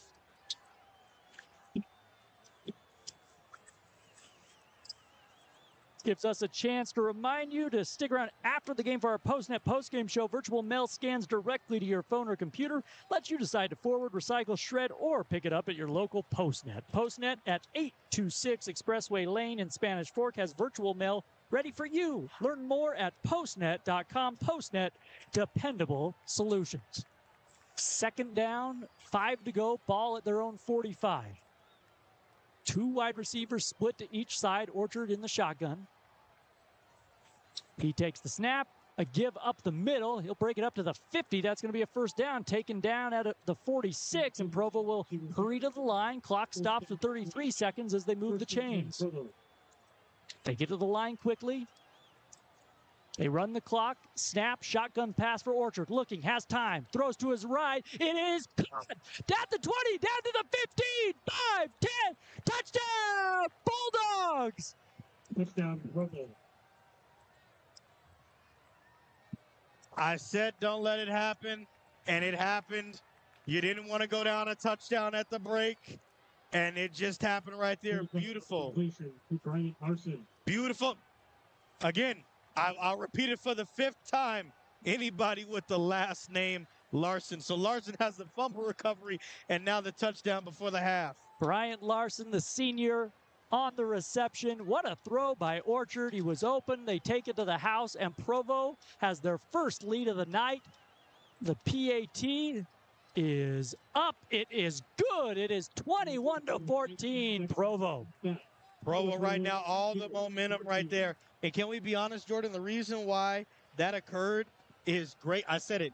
You want to go up. You want to go up tempo, but be patient. They're very patient. Oliver McKay, he's probably been the offensive player tonight, running the football fantastically. Doesn't even have a touchdown catch or a touchdown run. But guess what? He's got over 100 yards rushing already in the first half. And again, he ran for 3 first downs right there. And then a beautiful pass by Orchard home run. Wow. You know, if you would have come to us before the game and said it's going to be Provo that's going to have the big plays, the home runs down the field, as you said, we would have said, no, that's Timpanogos', that's their MO. That's not Provo will score, but in other ways. Not the case tonight. Offensive line for Timpanogos hasn't shown up tonight. The defensive pressure, Kevin Norman down on great pressure. Defensive coach has affected Andrew Hillstead, throwing quick passes, being elusive, throwing in the pocket like he normally does. And if Jordan, just to touch on this because it's a good point, that's 3 unanswered touchdowns now by Provo. Says they were trailing 14-0. Tip off is short fielded at the 21, brought out to the 25, 26. Fumbling forward toward up to the 35, I should say, where he's taken down with 14 seconds to play in the first half. So we'll see if Timpanogos sits on it. Here with 14 seconds, we mentioned Provo will receive that second half kickoff.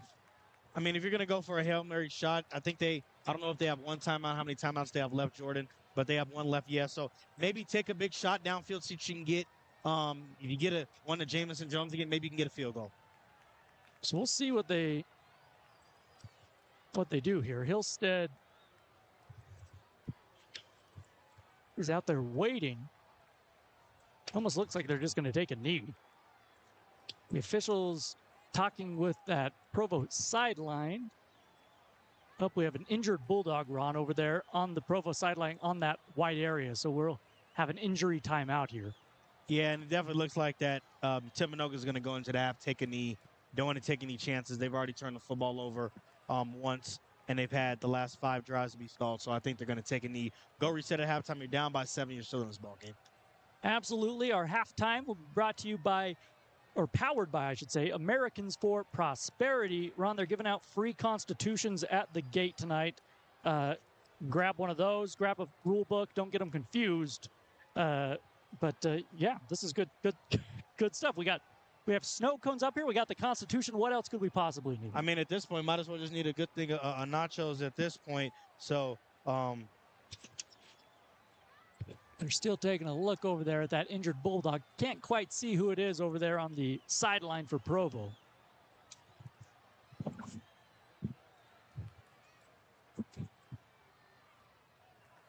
Hopefully he's all right. Scary moment right now. This player's been down for a little bit. You never do that, but they were trying to have some response time with the player that's down. He wasn't moving, and now he was able to move. So I always say this: these are kids at the end of the day. That's what's most important. And grateful to see him move because football is just a game at the end of the day. But some concern right now because the entire sideline and parents standing up. When a player's down for that long, it can get pretty scary, Joe. Jan, luckily he has sat up. The Timpanogos athletic trainer will trot over there as well. Coach is there and everybody, so I think this is a good time for us to maybe just reflect, on that this game is a serious contact sport injury. Things can occur at any moment, and I'm grateful he's sitting up all the way now, so that's a good sign. They got him on his feet. Well, you saw, Griffin DiMartini, he went down. He was out with a concussion last week. He's back. That is Giovanni Von Lutiacu over there, and he is now over there on the bench where they'll take a look at him. Hopefully he's all right. Walking under his own power, you always like that. He's being assisted, but you love that he's walking right there. It's okay if the knot is done for him. They're going to take him inside the tent. Hope he's okay. So Timpanogos will come out with 14 seconds, and it looks like they'll just kneel on it, send it to halftime. As Provo has responded and scored 21 unanswered points here.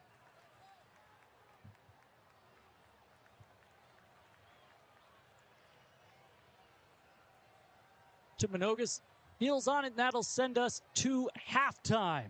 Wow, what a first half. A lot of fireworks here in Orem. It is Provo 21, Timpanogos 14. We'll take a break, have your halftime report on the other side. It's ESPN 960's Game of the Week. PostNet, we offer quality printing, packing, and shipping services. But we pride ourselves most on the quality relationships we forged along the way. At PostNet, we're on a first-name basis with our customers. Stop by one of our Utah PostNet locations today. You'll be greeted with a friendly attitude, experienced professionals, and the very best service. When you need it done right, get into PostNet in Draper, North Salt Lake, Spanish Fork, and West Valley City, and let them design and print your next project, ship a package, and so much more. Find us at postnet.com. Are you looking for equipment that works as hard as you do? Look no further than Intermountain Bobcat. Located in Orem, Ogden, and Salt Lake, we offer a wide range of Bobcat equipment. From compact tractors and mowers to loaders and excavators, we have what you need to get the job done right. Whether you're looking to buy or rent, the strength, toughness, and reliability of Bobcat equipment is perfect for your next construction or landscaping projects. Visit your local Intermountain Bobcat dealership and find equipment that can handle any job. Bobcat, one tough animal. Watching your favorite football team, it really stinks when your star receiver is doubtful. But you know what stinks even more? When you are doubtful. There's nothing worse than a terribly timed injury. That's why defense drinks were scientifically formulated to reduce injury risk and speed up recovery for athletes. So while others are sidelined by injury, you'll be in the gym or on the court crushing it. At Real Life, use the promo code ESPN960 now to get 20% off your next defense purchase.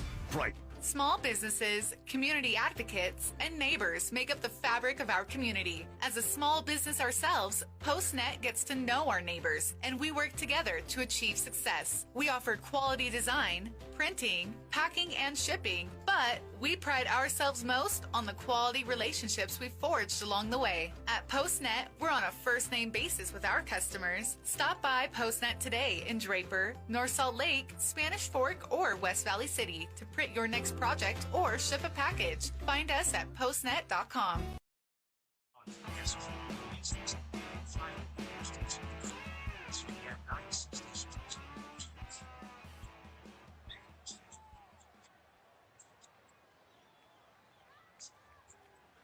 We welcome you back into Timpanogos High School. I'm Bryce Larson, running you through halftime, giving you some scores from around the state of Utah right here on ESPN 960. We appreciate you joining us for this game. Our game right now here at Timpanogos High School, 21-14 at the half. It has been a back and forth game between these two teams. Fantastic so far. A lot of playmakers on both sides. Of course, Andrew Hillstead, the quarterback for the Timpanogos Timberwolves, chasing down Christian Stewart's 2007 record here at Timpanogos High School. He's got to continue to throw the football really well. The problem with Timpanogos so far through the first half of this football game is that Kevin Norman in the Provo defense is getting a lot of pressure on that Timpanogos offense. And so in order to combat that, I would expect Timpanogos to come out here in the second half, run a lot of draw plays, run a lot of screens out of the backfield, try and get a wide receiver screen down the line, try and get something where an overly aggressive defense like Provo's has been so far tonight is going to get so far up the field that you're going to just dump it in right behind them and be able to score off of a play just like that. So we'll see what Timpanogos does on the offensive side to make some adjustments. 21-14 right now. What Provo's done so well on the offensive side, obviously, is run the football. They've gotten gash plays right up the middle of that Timpanogos defense. They've been able to move the defensive line quite effectively. And specifically, there's been a couple of playmakers for Provo so far. Bryant Larson, a great playmaker for this Provo offense. Obviously, you saw that score right at the end of the half to put them up by a touchdown. That was all set up by the Provo defense that's done so well so far in this football game. We'll see what both head coaches decide to do when it comes to halftime adjustments, both in the offensive and defensive game. I expect that both of these two coaches have a lot of adjustments that they want to go through specifically before they get back out here onto the field. Of course, it is homecoming for Timpanogos here tonight, and that means we might have a little bit longer of a halftime show. We've got the band out here performing right now at the half, and we'll see what else they have going for their halftime show here tonight. We'll take a break. We'll come back on the other side. We'll take a look around Region 8, give you some of the scores, give you some of the updates, and, of course, we'll talk some more football coming up around the corner right here. You're listening to the ESPN 960 High School Game of the Week. We'll be back on the other side right here on ESPN 960. PostNet, we offer quality printing, packing, and shipping services. But we pride ourselves most on the quality relationships we forged along the way. At PostNet, we're on a first-name basis with our customers. Stop by one of our Utah PostNet locations today. You'll be greeted with a friendly attitude, experienced professionals, and the very best service. When you need it done right, get into PostNet in Draper, North Salt Lake, Spanish Fork, and West Valley City, and let them design and print your next project, ship a package, and so much more. Find us at postnet.com. Are you looking for equipment that works as hard as you do? Look no further than Intermountain Bobcat. Located in Orem, Ogden, and Salt Lake, we offer a wide range of Bobcat equipment. From compact tractors and mowers to loaders and excavators, we have what you need to get the job done right. Whether you're looking to buy or rent, the strength, toughness, and reliability of Bobcat equipment is perfect for your next construction or landscaping projects. Visit your local Intermountain Bobcat dealership and find equipment that can handle any job. Bobcat, one tough animal. Watching your favorite football team, it really stinks when your star receiver is doubtful. But you know what stinks even more? When you are doubtful. There's nothing worse than a terribly timed injury. That's why defense drinks were scientifically formulated to reduce injury risk and speed up recovery for athletes. So while others are sidelined by injury, you'll be in the gym or on the court crushing it. At Real Life, use the promo code ESPN960 now to get 20% off your next defense purchase. Right. Small businesses, community advocates, and neighbors make up the fabric of our community. As a small business ourselves, PostNet gets to know our neighbors, and we work together to achieve success. We offer quality design, printing, packing, and shipping, but we pride ourselves most on the quality relationships we forged along the way. At PostNet, we're on a first-name basis with our customers. Stop by PostNet today in Draper, North Salt Lake, Spanish Fork, or West Valley City to print your next project or ship a package. Find us at postnet.com. And Niamatalolo, the head coach of the San Jose State Spartans. I want to go back to 2015, where it was widely reported that you were in the running to become the head coach at BYU. I wasn't looking to go anywhere. I was happy. You know, I've been in this profession long enough that the grass wasn't always greener. But when the BYU opportunity came, it was different. Just being a member of the Church of Jesus Christ of Latter-day Saints, it was different. So I knew that I wanted to take a look at it. The people there were awesome. But in the end, it had to work out for both sides. From their side and from my side. Ultimately, it didn't work out, but it worked out for the best. Kalani's doing an awesome job. Kalani's a good friend of mine. And like I said, I'm a spiritual person. I just believe that the Lord has a way of working things out. And it worked out for the best for both of us, for them and at BYU with Kalani and for me and my family. To find out what was said next, download the Valley Sports Talk with Bryce Larson podcast anywhere you get your podcasts.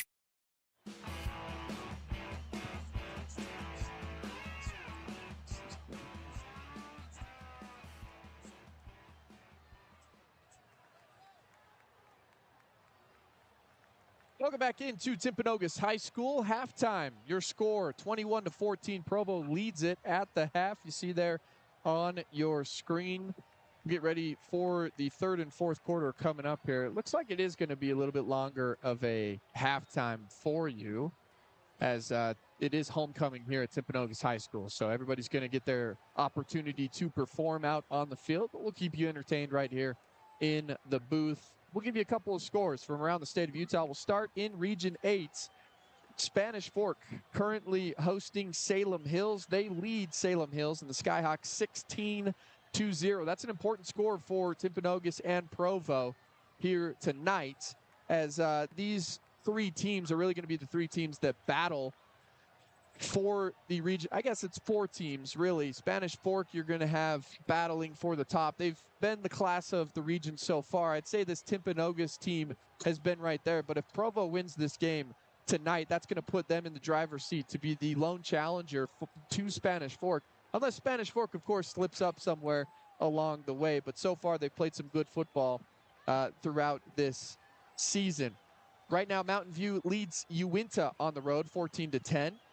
Of course, 21-14 in our score here. That's your region games throughout Region 8. Elsewhere around 4A, Region 9 down in St. George, Crimson Cliffs leads Snow Canyon 21-0. And Dixie as well as Pineview currently tied up 14 apiece. And then you look over at Cedar City as they host Hurricane, and they are currently leading 13-7. Down in Region 10 action, Tooele, a team that this Timpanogos team saw just 2 weeks ago, currently leads Hillcrest 20-12. Park City on top of Stansbury.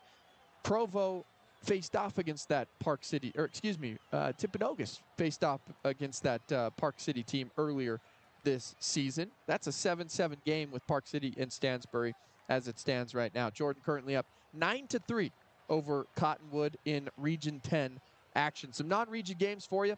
Payson down at the half, 16-0 on the road at Murray. And then you have Orem, who is demolishing Skyview currently 38-21 as it stands. Elsewhere around the state of Utah, we'll give you some 6A scores and then go throughout a couple of 5A scores for you. Weber currently is trailing at home to Davis 29-24. Farmington leads over Syracuse on the road 21-17. Layton on top of Fremont 7-0. Riverton and Harriman all locked up in Region 2 play tonight, as Corner Canyon on the road at Mountain Ridge is leading by a touchdown 14-7. We'll keep you up to date on that score, and we'll see what Corner Canyon can do. Of course, Corner Canyon losing not too long ago to Lone Peak in what was really a shocker for this season for Corner Canyon. Bingham currently leads 22-0 over Copper Hills at home. And then in Region 3 action, Lone Peak is on top of Pleasant Grove 30-0. That one is a blowout at the half. American Fork on the road at crosstown rival Lehigh. That's a 24-10 ball game. I'll tell you what, Lehigh is the only undefeated team at the 6A level currently, and they are still playing like it. Their quarterback, of course, is committed to Oklahoma State. Got the commitment not too long ago, did the Cowboys, and Oklahoma State is, of course, playing the University of Utah tomorrow there in Stillwater. So Lehigh currently leads American Fork 24-10. Skyridge all over Westlake, 41-0. That one heading into the half there. At the 5A state level, go through some 5A scores for you here. Region 4 scores, 27-7. Taylorsville leads Kearns in Region 4 play. Region 5, there's a couple of interesting scores for you. Bountiful taking it to Northridge, 35-0. Woods Cross up 30-13 over Viewmont. Box Elder up 21-7 over Clearfield. Region 6, Brighton, a team that Provo knows well and played in their home opener in Provo earlier this season, is currently up 28-0. Looks like Brighton's going to be the front runner in Region 6 so far this year. We'll see what other teams can do, but it looks like it's going to be Brighton's region to lose this season. Olympus currently is up 14-3 over East. That is another team that Provo squared off against earlier this year. And then Alta on the road at Highland, they are up 10-3 over the Rams of Highland. Maple Mountain just down the road, hosting Wasatch, up 21-0 at the half. Cedar Valley currently on the road at Springville, 13-7 the score there. And then, of course, I told you a little bit about Orem right now. They're up 38-21. That's a non-region game. And Rigby, Idaho, taking on West right now in Salt Lake City. It's a 7-6 ball game at the half. We'll take one more break. We'll come back. I'll bring Jordan Bianucci back on with me, and we'll talk a little bit more before we take a second break, and we'll get you back here for the second half of play at Timpanogos High School. You're listening to the Game of the Week right here on ESPN 960. The representative wrestling team. Are you looking for equipment that works as hard as you do? Look no further than Intermountain Bobcat. Located in Orem, Ogden, and Salt Lake, we offer a wide range of Bobcat equipment. From compact tractors and mowers to loaders and excavators, we have what you need to get the job done right. Whether you're looking to buy or rent, the strength, toughness, and reliability of Bobcat equipment is perfect for your next construction or landscaping projects. Visit your local Intermountain Bobcat dealership and find equipment that can handle any job. Bobcat, one tough animal. ESPN 960 just got better. You can now listen to ESPN 960 up and down the entire Wasatch Front on the 105.1 HD2 dial. Valley Sports Talk with Bryce Larson, Cougar Sports with Ben Criddle, Kalani Sitaki, and BYU football. Todd Phillips and Utah Valley basketball, even Major League Baseball and NBA hoops. All of your favorite shows and events are now available on HD Radio. Utah County Sports Station is now ESPN 960 and 105.1 HD2. When you're watching your favorite football team, it really stinks when your star receiver is doubtful. But you know what stinks even more? When you are doubtful. There's nothing worse than a terribly timed injury. That's why defense drinks were scientifically formulated to reduce injury risk and speed up recovery for athletes. So while others are sidelined by injury, you'll be in the gym or on the court crushing it. At Real Life, use the promo code ESPN960 now to get 20% off your next defense purchase. Listen to And Niamatalolo, the head coach of the San Jose State Spartans. I want to go back to 2015, where it was widely reported that you were in the running to become the head coach at BYU. I wasn't looking to go anywhere. I was happy. I'd been in this profession long enough that the grass wasn't always greener. But when the BYU opportunity came, it was different. Just being a member of the Church of Jesus Christ of Latter-day Saints, it was different. So I knew that I wanted to take a look at it. The people there were awesome. But in the end, it had to work out for both sides. From their side and from my side. Ultimately, it didn't work out, but it worked out for the best. Kalani's doing an awesome job. Kalani's a good friend of mine. And like I said, I'm a spiritual person. I just believe that the Lord has a way of working things out. And it worked out for the best for both of us, for them and at BYU with Kalani and for me and my family. To find out what was said next, download the Valley Sports Talk with Bryce Larson podcast anywhere you get your podcasts. Are you looking for equipment that works as hard as you do? Look no further than Intermountain Bobcat. Located in Orem, Ogden, and Salt Lake, we offer a wide range of Bobcat equipment. From compact tractors and mowers to loaders and excavators, we have what you need to get the job done right. Whether you're looking to buy or rent, the strength, toughness, and reliability of Bobcat equipment is perfect for your next construction or landscaping projects. Visit your local Intermountain Bobcat dealership and find equipment that can handle any job. Bobcat, one tough animal.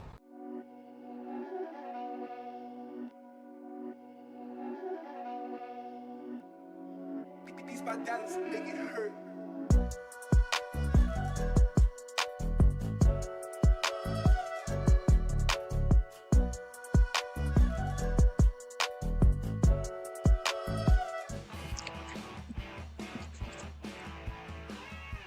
Welcome back into Timpanogos High School. I'm Bryce Larson, now joined by Jordan Bianucci, your play-by-play voice for tonight's game. And Jordan, we've reached halftime here at Timpanogos, a 21-14 ball game. Obviously, you've been deep into the action. What have you thought about the two sides so far? It's been a highly entertaining game. That first quarter, the first couple of possessions, you looked at that Timpanogos offense, and you thought they may run away with this one. They got out to a quick 14-0 lead, and then Provo bounced back immediately. They've scored 21 unanswered points. We talked to Kirk Chambers, the head coach for Provo, before the game, and he talked about getting Garrick Orchard some of those throws early, get him in a rhythm. We saw him in week one. This is a different quarterback than we saw in week one against Brighton. It definitely is. He was, and one other thing that Kirk had mentioned was just how young a lot of this Provo team is, and how the experience over the first couple of weeks and how they've grown and changed into a different football team. And you've seen it so far. This was one of their biggest games coming up on their schedule. It would be huge for Provo to win this football game. Right now, they lead at 21-14 at the half. Now, on the other side for Timpanogos, they're getting pressure a lot into the backfield. And what they need to do is do a little bit better of a job protecting Andrew Hillstead specifically when he drops back to throw that football.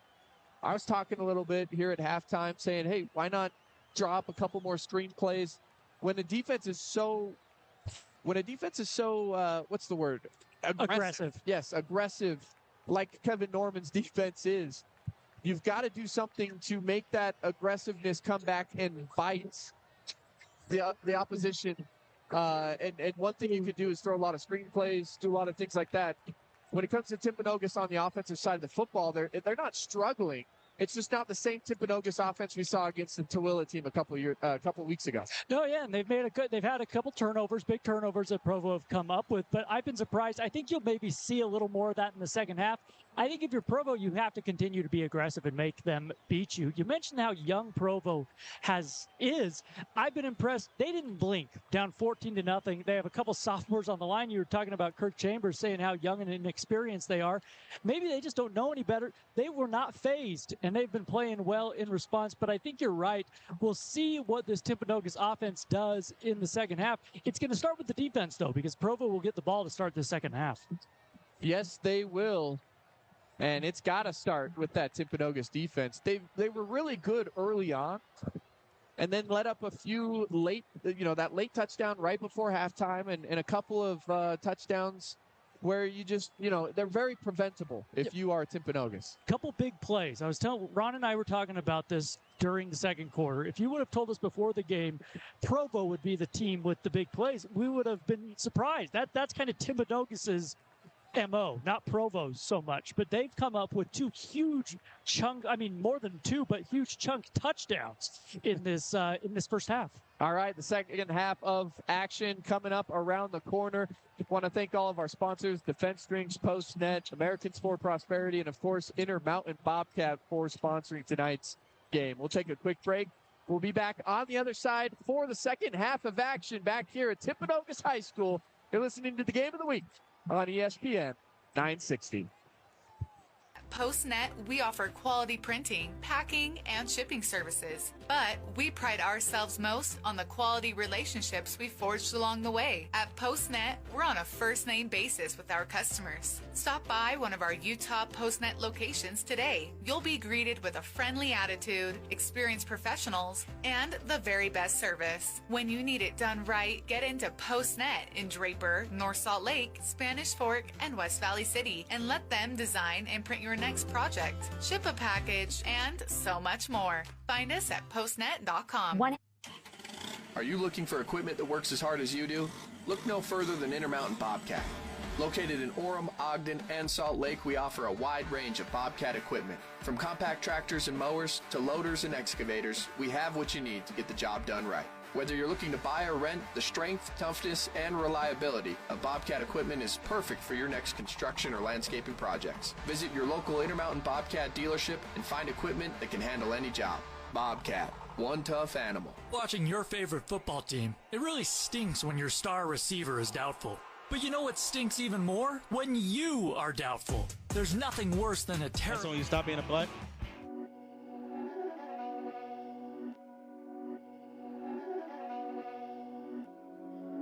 These my Dallas make it hurt.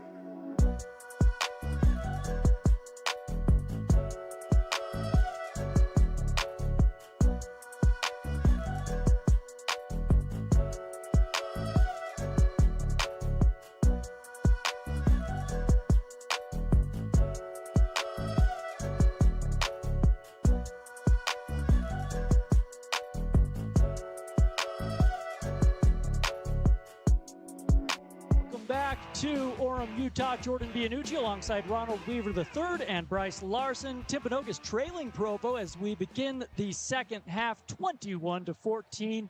And we're getting ready for kickoff here in the second half after an eventful, a lot of pageantry at the half, Ron, here at homecoming night in Timpanogos. Really a lot of fireworks in the first half, though, as well. 100%, yeah. Shout out to the homecoming king and queen that was announced from the senior class. Shout out to them as they move on to their big endeavors. But there's a lot of seniors making plays on both sides of the ball for Timpanogos and Provo. If you just look at the numbers, you're not going to miss it. You got guys, you got G. Martini.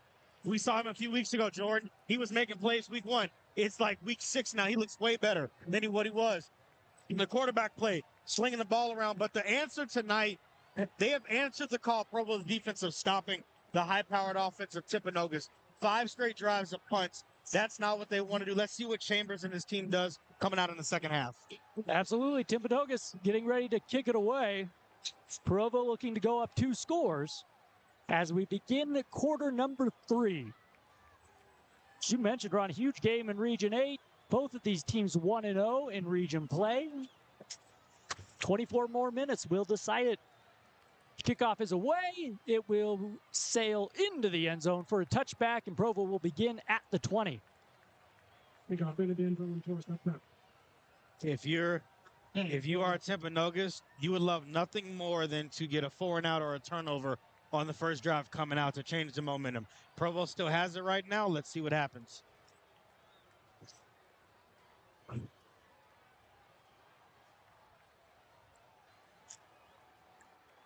Gehrig, Orchard with the shotgun snap, but give up the middle. Now working his way toward the 30 after a big gain of 11. It's a first down, Provo. See who was on the carry there. I think it was again Oliver McKay. Yeah. 11, first and 10. So just like that, Provo with a big gain on first down. Ball out to the 30-yard line. Shotgun snap coming. Back to pass. Orchard, plenty of time. Throws to his right. It is complete on the far sideline. Gain of about 4. That is caught by Bryant Larson. Brings up a second down and about 6. Provo taking their time. Breaks the huddle. 2 wide receivers split to the left, 2 to the right. Ball on the right hash, shotgun snap. Orchard, play fake, throw it out to the right side. Caught for a gain of about 2. Taken down over there on the far sideline, though. Is quick stop. Again, Bryant Larson on the reception. Brings up a 3rd down and 7. So Third and long. First 3rd and long for Provo of the second half, right out the gates. This stop that I talked about, you might need right here. And a already huge moment in this game for this Timpanogos defense. 3 wide receivers split to the left. Orchard in the gun. The man on his left hip, back to pass. Timpanogos brings pressure. He steps up in the pocket, rolls right, has a man. Got him, 1st down. He's knocked out of bounds north of the 40. Call it the 42. 1st down, Provo. It's a good play call right there. You run again. Let the receiver run across your face right there. He catches the ball. He's able to get to the sideline, make a guy miss. 1st down. That's a great short yardage play to convert off of. They place the ball at the 43. Shotgun snap way over the head of Orchard. He plays the hop, has it, and now slides down at the 35, the 25, but then a late hit by a Timpanogos defender draws a flag. That's so unfortunate because the quarterback gave himself up. You had a long second, a long drive that was going to occur, and he falls, and it's 3 seconds, and then you just fall on him. You can't do that. You got to not fall on the quarterback there. That's an easy 15 yards from where it's at, and it's going to be not only Provo ball, but another 1st down. It's the 2nd time tonight a bad snap has ended up benefiting Provo. We saw the same thing happen with a low snap in the 1st half, and Orchard was able to corral it and turn it into a big gain. This time he takes a late hit. It's going to be 1st down, Provo at the 40, 1st and 10. It's like a false start almost. Not even a false start. That's 2 yards back from where the line was placed. So you technically only lost 2 yards. If you're Provo, you're sitting pretty comfortable right now. It's so unfortunate for Tim. That is a killer if you're Timpanogos. And officials are discussing something back at the 30-yard line. 21-14, Provo leads it. 10:39 to play in the 3rd quarter. As the officials still chatting back there at the 30 as Provo gets to the line.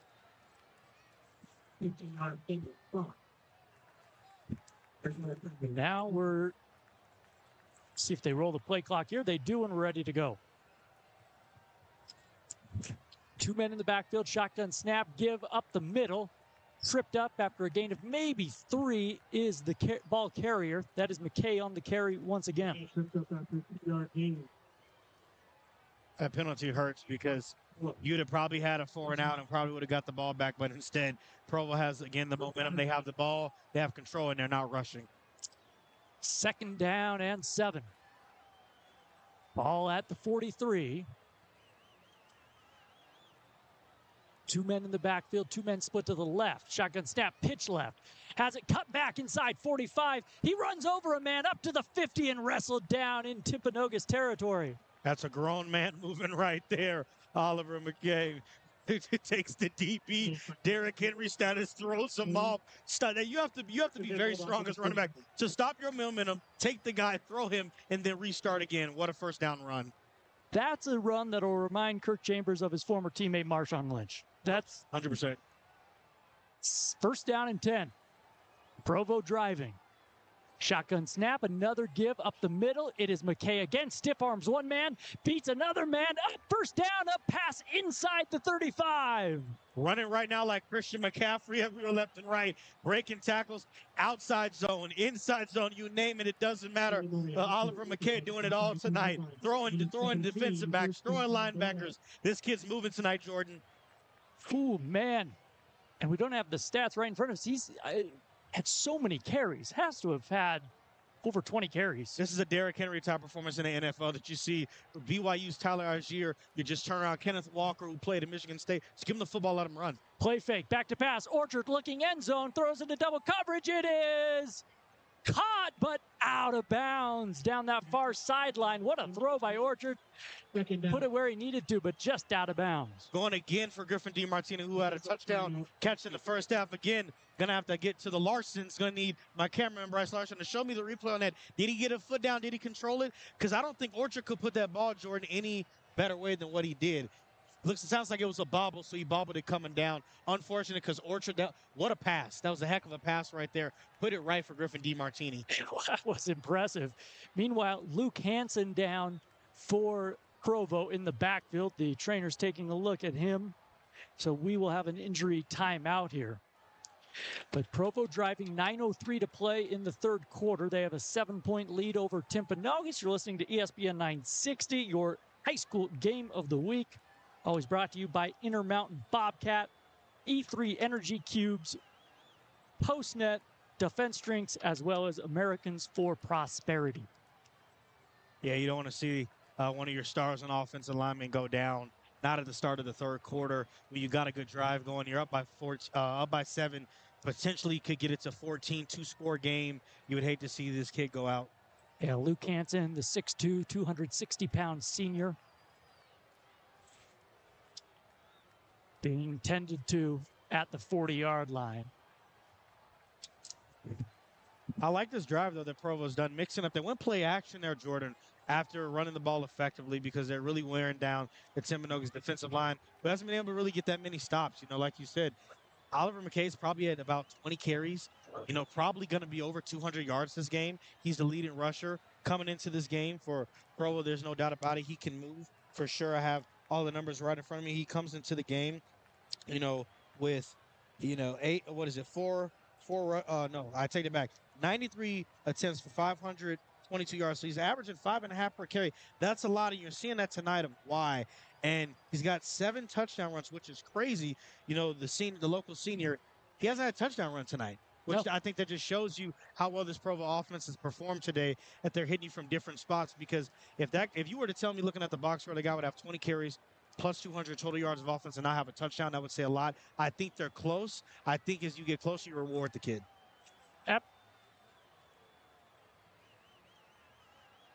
Absolutely.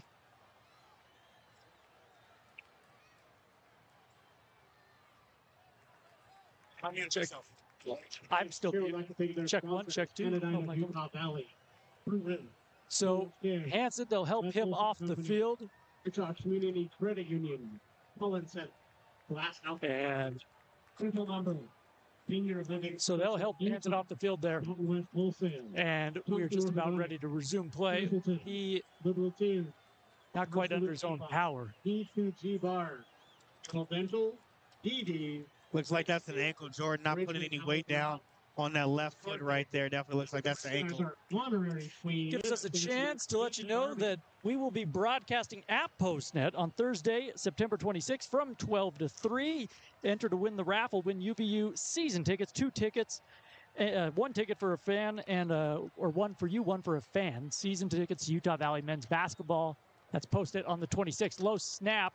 Orchard picks it up, now rolling right, has some room, going to run and be forced out of bounds just shy of the 25. Wow, that was a broken play again. I think that's the 3rd bobble snap that Provo's had.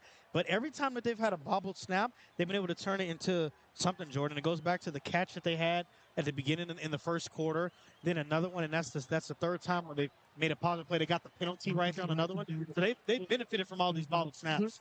So 3rd down and 3 here. From the 25-yard line, shotgun snap, Orchard give up the middle. McKay shifting to his left now, working his way inside the 20, down to the 15. The pile pushes him forward. 1st down inside the red zone for Provo. Kid runs so hard. It took like 5 defenders to bring him down, taking hit after hit and protecting the football at a high level. When you carry the ball that many times and not have a turnover, that says a lot. Really does, man. He has just had a huge workload tonight. Provo with a long, sustained drive here. 8 minutes, 37 seconds to play in the third quarter. Taking their time, getting to the line. 2 men in the backfield as Orchard looks over to the sideline. Double back set right here. Play clock under 10. Orchard still looking around. Play clock at 4. The snap with 3. A play fake and a broken play. Orchard going to take it himself and just dive back to the 15, get back to the line of scrimmage. Yeah, there's a lot of confusion there. I thought they were going to take a timeout because Orchard, I don't think, knew what the play call was. They did the offensive line or the running back. But, hey, when in doubt, run the football, right? Provo's done a very good job of doing that tonight. And, again, a play that you didn't know gets a 1-yard gain. Provo trying to go up 2 scores here. 2nd down and 10.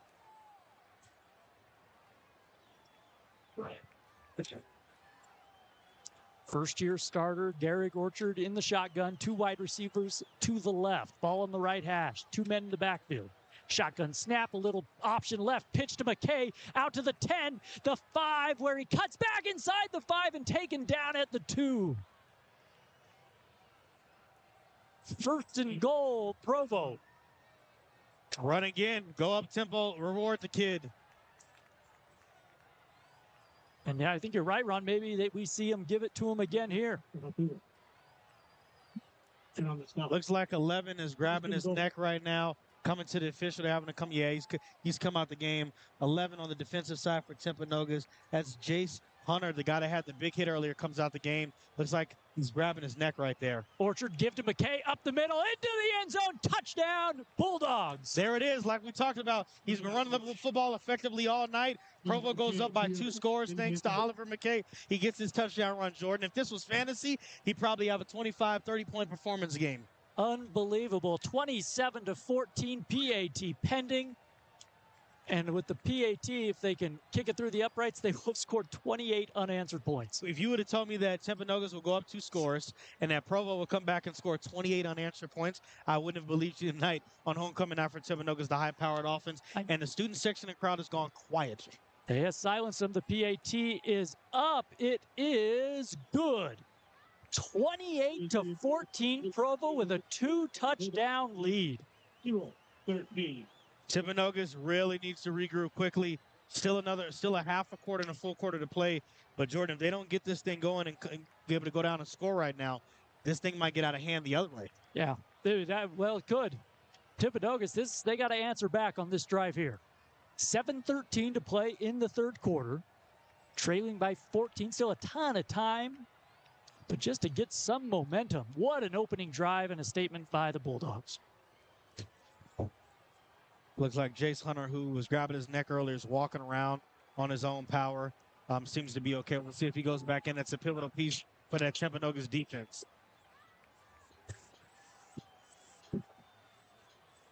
Spencer Schumann to kick it away for Provo. Left-footed kicker. Kicks one. It'll be fielded inside the 5. Brought out to the 10, the 15. Out to the 20. Good kick coverage by Provo, taken down at the 22. That's the first time that Timpanogos, Jordan, will start tonight on a punt return out. Not inside their own 20-yard line. So that's a good punt return to start with field position. Let's see what they do here. Hillstead on the offense will trot out there and try to get something going for a team that led 14-0 in this game. Now trailing by 14 here, just about midway through quarter number 3. Hillstead in the gun. 3 wide receivers stacked to the left, ball on the right hash. Shotgun snap. Hillstead will give it up the middle, and stuffed right there at the line of scrimmage was the ball carrier. So Timpanogos hurries to the line, 2nd and long. Second down. Trips left. Shotgun snap to Hillstead. Back to pass. Has his man at the 25. Breaks 1 tackle. Drags the defender out to the 30. That was Gabe Graff on the reception, and it sets up a 3rd and short for Timpanogos at the 29. No huddle. Shotgun snap to Hillstead, and they got a defensive lineman into the neutral zone. They wanted a flag, didn't get it. Now they here over at the sideline, get the signal. 3rd and 4. A huge 3rd down. Shotgun snap, Hillstead. Quick throw, and it is picked off! Picked off by the Bulldogs! Who was it? It is Crew DiMartini. You can't change the play call at the line of scrimmage like there. When the DBs are eyeing it, you don't move it. He's sitting there in the flat. He drops his hips. He leads down. He throws a bad flat pass. Crew's all on top of it. It's the other way, and Provo gets a turnover inside Timpanogos territory. Wow. What a complete, just a shift in this game. But Provo can go up 3 scores here. Ball placed at the 29. Give up the middle. McKay works his way down inside the 25. McKay down to the 23-yard line. Taking down in 3. Be a 2nd down and 3 for the Bulldogs. A 7-yard run on first down. He just keeps running all over him. I think Provo knows what their bread and butter is. Kevin Norman knows exactly what to do. He's got the game plan to win this football game, and he's going for it. 3 wide receivers split to the left, ball on the right hash, 2nd and 3. Play clock dips under 10. Back to pass. Orchard looking. Corner end zone. Throws it up for grabs. It is overthrown. And a late flag, or not a late flag, but a penalty flag comes in. We'll see if we get a hold on the defense. That was Robbie Parsons on the coverage. That looked like good coverage to me. Maybe he didn't get his head around, but I thought he was stride for stride and got it there. I thought there was no pushing. Maybe there was some hand fighting that he initiated. We'll see what it is, but that's interesting. I would have said that that's a clean play, just an overthrow. Let him play on. Yeah, Orchard wanted Griffin DiMartini. We'll see, no signal yet as to what the flag is. The officials discussing it.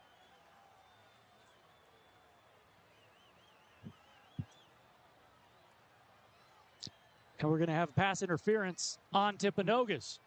That's a tough call, Jordan, especially after the turnover, the 7-yard run. And now on 2nd and 3, a 15-yard penalty that's going to put you in 1st and goal. So 5:13 to play in the third. 28-14, Provo with the lead, looking to go up big. All will be spotted at the 11. So if they can still get a first down at the 1.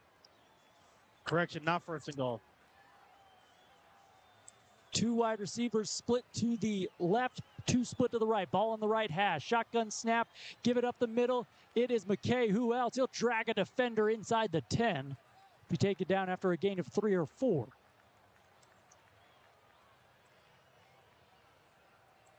Right now, Ron, Provo can just take their time. Well, that's what they did on the first drive. Before they even scored off of the Oliver McKay, a 3-yard rush, they killed more than 4.5 minutes off the clock on their first drive. Now the turnover, and again, killing more clock like Timpanogos has run out of time. Shotgun snap to Orchard. Give up the middle again. Cut back inside. Falling towards the end zone. Touchdown, Provo! Highlight of the night has been none other than Oliver McKay. Has to be 20-plus carries. Has to be over 200 yards rushing. Probably somewhere maybe near 250 total yards of offense and 2 touchdowns. Gets his 2nd touchdown run of the day, Jordan. 34-14. PAT pending for the Bulldogs. They've scored 34 unanswered points. And this Timpanogos crowd is in shock. High snap put down. The kick's up. It's good. 35-14 your score. The Bulldogs have exploded. Who would have thought that would have been 5 straight touchdowns by Provo coming in after going down 14-0 in a game in which we thought Timpanogos was going to go and go this a hand early. Provo's taking over. So Timpanogos has no momentum. The interception, the turnover in your own end. Again, that's tonight 14 points off turnovers because the interception that Bryant Larson had led to a touchdown. Now you have another interception that has led, like, they've done a very good job tonight. Run. If you're the Timpanogos offense, what do you do to get going here? I know you tried to run the football well, but right now your up-tempo game is not going well. Provo's sitting down on that. They're sitting in the flat. They're eyeing, they're pinning their ears back to say, you can't beat us deep. You can't beat us short. They might have to go to the huddle, which is uncharacteristic of their offense and how they run it. But right now they can't do anything. If I were them, I would get Dash McCann involved. I think getting to the running back, get Andrew Hill set some easy short passes. We'll see what they do coming out. Kickoff is away. It will be booted and fielded at the 4. Right out to the 10, 15, 20. Good coverage again by Provo. Broken out to the outside, though, here. Has a little room. Taking it down near the 30.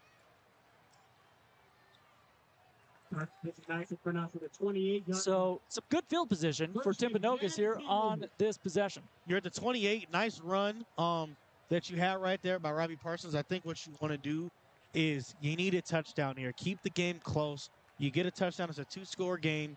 Maybe going into the end of the third, the 4th quarter. They can't turn the football, and they can't afford a 4 now. Otherwise, this ball game could be over. Kilstead in the shotgun. 3 wide receivers to his right. Trying to get something going. Shotgun snap back to pass. A little easy throw out to his left, and a gain of 15 up near the 45. Just as you said, Ron, just an easy short pass and a lot of yards after the reception, and they'll hurry to the line. I'll take Dash McCown against the Provo linebackers any day. If they're going to sit there and go with the receivers, keep dinking and dunking them out, force Provo's defense to do something else. Force Kevin Norman to make an adjustment.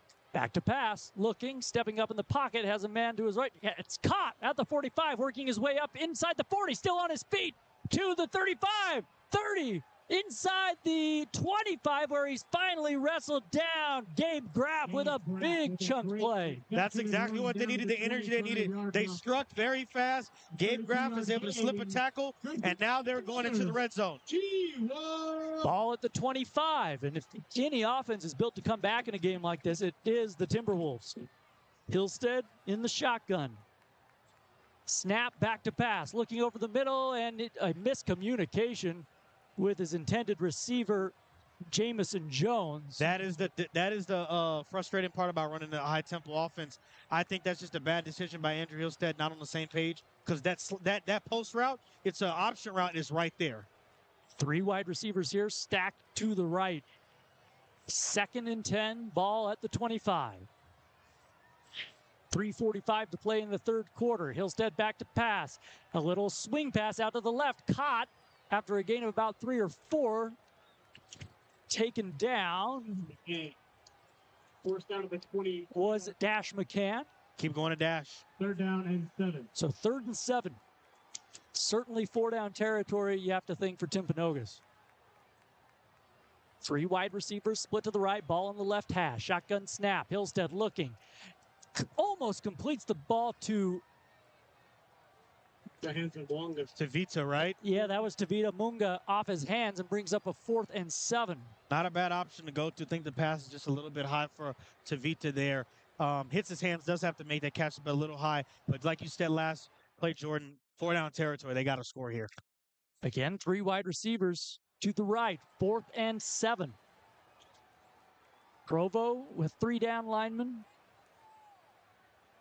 And we're going to have whistles and a timeout by Timpanogos. That's tough right there because you have them maybe on their heels going now.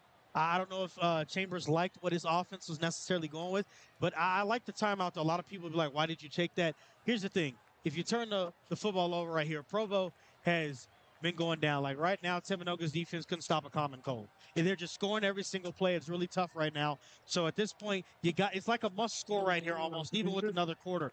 So I understand the timeout. Make sure you get the right play call. And here's the thing. You're telling Andrew Hillstead, hey, we don't need the touchdown on this drive. We just need the first down.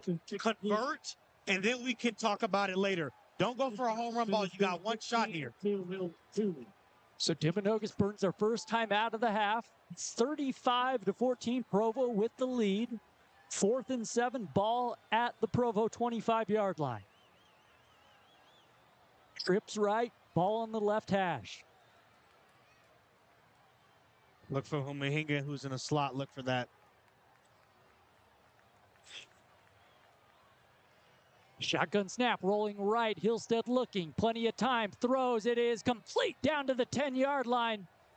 It was Dash with the reception. I take it back. Gabe Graff, I beg your pardon.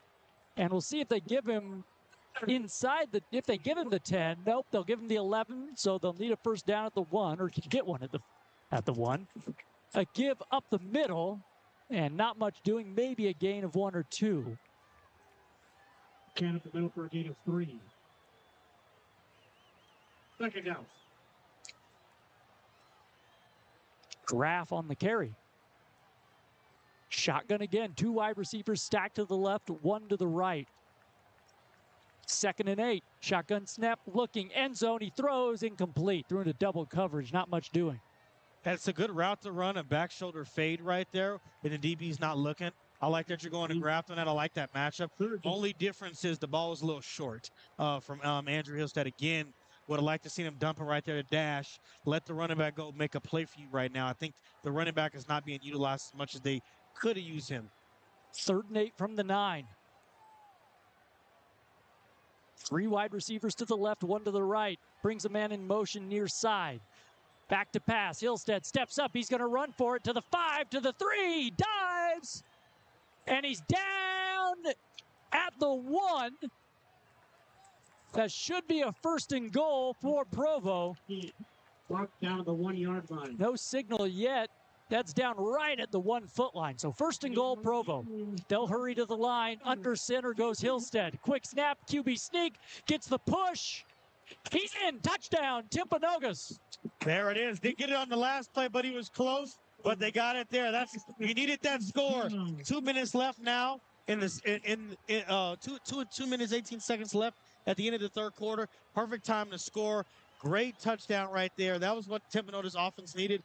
Up until that point, I think, Jordan, they had 6-7 stalled drives. So that's great to score. That's their first score ready going back to the first quarter. Unbelievable. First score since they led 14-0. Trying to make it 35-21 here. The PAT is up and good.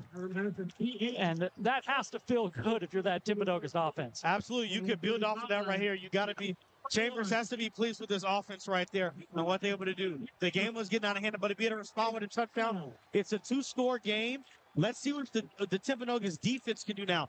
All night, it's been the Provo run game. Can they stop Oliver McKay? Can they hold him? Can they force Provo to punt? Because right now, you can't trade touchdown for touchdown. You need stops. So let's see what the defense does.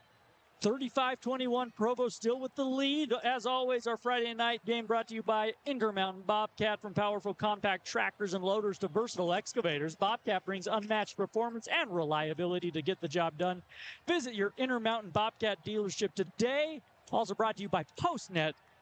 PostNet, we will be at PostNet for Valley Sports Talk on Thursday, the 26th. Bryce will be there 12 to 3 p.m. We'll be giving away a pair of Utah Valley men's basketball season tickets. Stop by and see us at PostNet. Kickoff. It's a onside kick, a surprise. Who's got it? It looked like Provo initially recovered. No signal. And it is Provo ball. Wow, way to be disciplined right there. They knew that was coming. They knew that Timpanogos would try that. I would not have gone with the onside kick there. I know you're trying to catch them low in the sleep, but Provo is very on their heels, aware of that. I'd have kicked a normal kickoff, make them come down the field on me. I would not have given this Provo offense, with the way Oliver McKay's running the football right now, a short field at their own 45. Why cut the field in half for them and give them a chance down still 2 scores with minutes left in the third quarter? Indeed, a short field. Shotgun snap coming to Orchard. Here it is, low snap. He picks it up, throws outside to the right, caught, and after a gain of 5, I think that was Bryant. Looked like a number 5 over there. Who had it? Yeah, Bryant Larson on the reception. Second down. They've been utilizing Bryant Larson well in the short pass game, passing between the numbers. Short option routes at the DB. Just to get fans to know, because a lot of people don't know, if the receiver is an option, they have 2 routes that they can run. If the defensive back is 7 to 10 yards off, you throw that quick pass to him, let him go make a move. If he's playing press coverage, press man, you don't do that. You go with your second option, which is a slant. 2nd and 5. Play fake. And there's the slant over the middle. Caught at the 40. He'll be wrestled down at the 39. It's going to be a first down for the Bulldogs. On the reception is Griffin DiMartini. Exactly, and that's just what I was talking about as before. He was off 7 yards with the quick route. They play press. You don't play press with DiMartini. He's just too big. I know that they're over there trying to do that, and he just runs the perfect slant route, gets the DB off of him, and a first down. 1:18 to play in the third quarter. Clock rolling. Provo with the 14-point lead. Shotgun snap. Orchard rolls left. A give back to the right.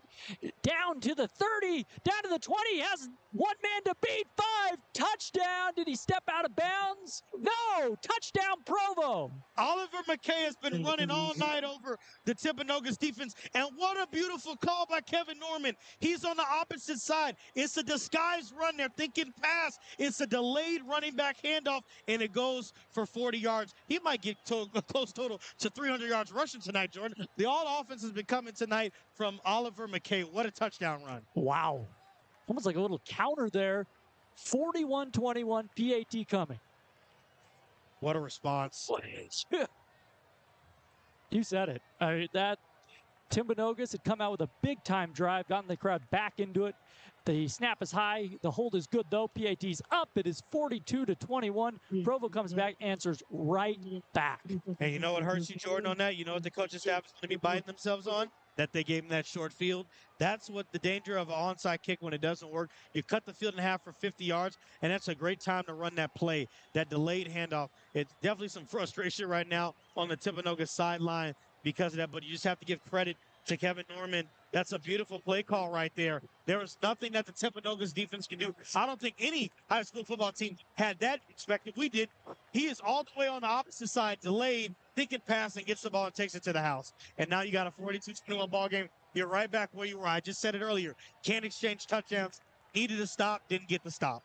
This is the most points that the Provo offense has put up all year long. There's still a minute to play in the third quarter. You got to feel confident if you're Provo because you're in region play now. Timpanogos is a very good team, one of the best, and you're on the road, and you got 42 points, and it's not even the fourth quarter. You have to be pleased how your offense is playing tonight. It's been fun to watch as Provo prepares to kick it away. Left-footed kicker kicks a line drive kick that is going to be fielded at the 1 and fumbled. It's on the ground. Who's going to pick it up? They can't get it. They can't get a hand on it. Finally, somebody secured the ball. They'll be taken down at the 10-yard line, though. Timpanogos ball. That's a mistake right there by Robbie Parsons. He's got to be better with that. You know, I know that they're putting the kick perfectly right at the 1, making you take it, but you can't fumble right there and drop the ball and have a drop kickoff return. Your offense is already struggling. You put them in a worse position now. So backed up on their own 10-yard line. Trailing by 22 here with 56 seconds to play in the third quarter. 2 wide receivers split to each side. Hillstead in the shotgun.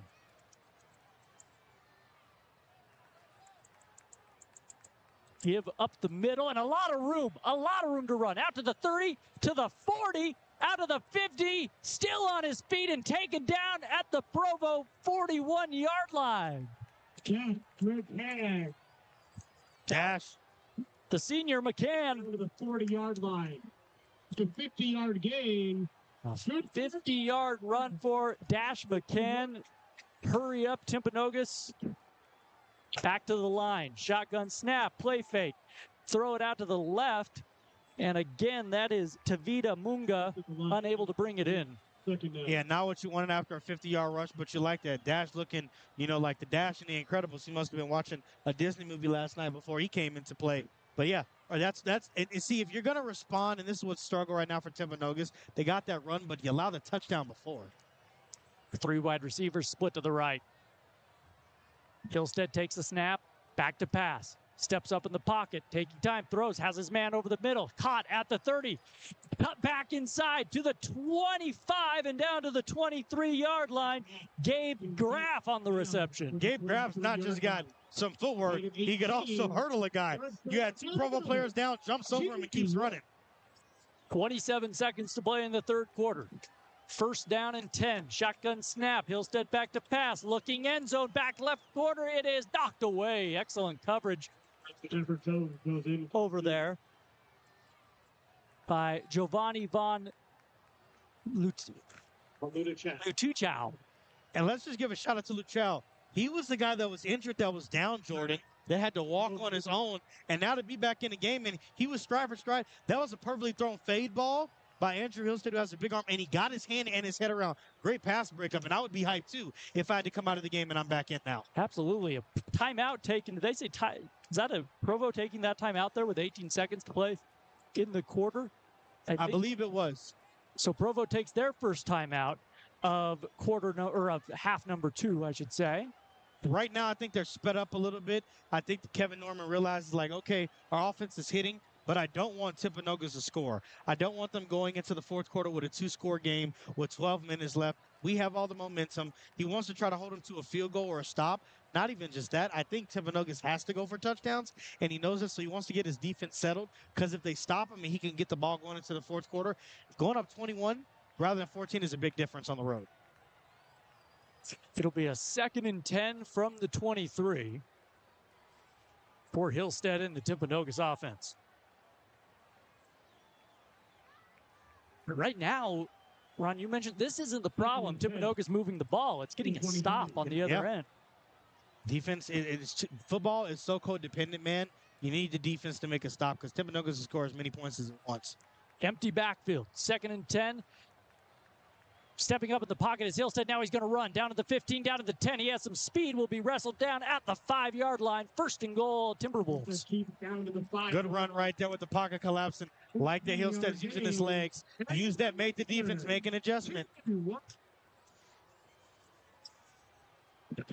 Dash McCann on his right hip. Shotgun snap. He's going to take it himself. The quarterback, Hillstead, taken down at the 3-yard line after taking a big hit. That definitely was a big hit, and he's down a little bit right now. Yeah, he's down. He's grabbing at his knee. That was a big-time hit or run, and he's got his hands on his helmet. That looks like that could be serious. Oh, man, that's going to bring us to the end of the 3rd quarter. Hopefully, Hillstead is okay. We'll take a break. It is Provo 42, Timpanogos 21. It's your ESPN 960 High School Game of the Week. ESPN 960 just got better. You can now listen to ESPN 960 up and down the entire Wasatch Front on the 105.1 HD2 dial. Valley Sports Talk with Bryce Larson, Cougar Sports with Ben Criddle, Kalani Sitaki, and BYU football, Todd Phillips and Utah Valley basketball, even Major League Baseball and NBA hoops. All of your favorite shows and events are now available on HD Radio. Utah County Sports Station is now ESPN 960 and 105.1 HD2. When you're watching your favorite football team, it really stinks when your star receiver is doubtful.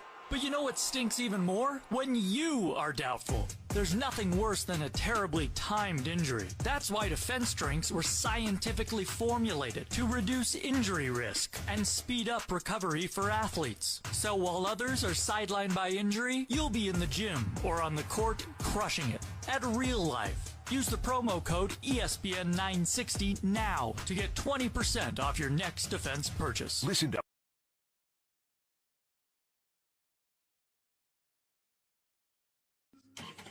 Are you looking for equipment that works as hard as you do? Look no further than Intermountain Bobcat. Located in Orem, Ogden, and Salt Lake, we offer a wide range of Bobcat equipment. From compact tractors and mowers to loaders and excavators, we have what you need to get the job done right. Whether you're looking to buy or rent, the strength, toughness, and reliability of Bobcat equipment is perfect for your next construction or landscaping projects. Visit your local Intermountain Bobcat dealership and find equipment that can handle any job. Bobcat, one tough animal.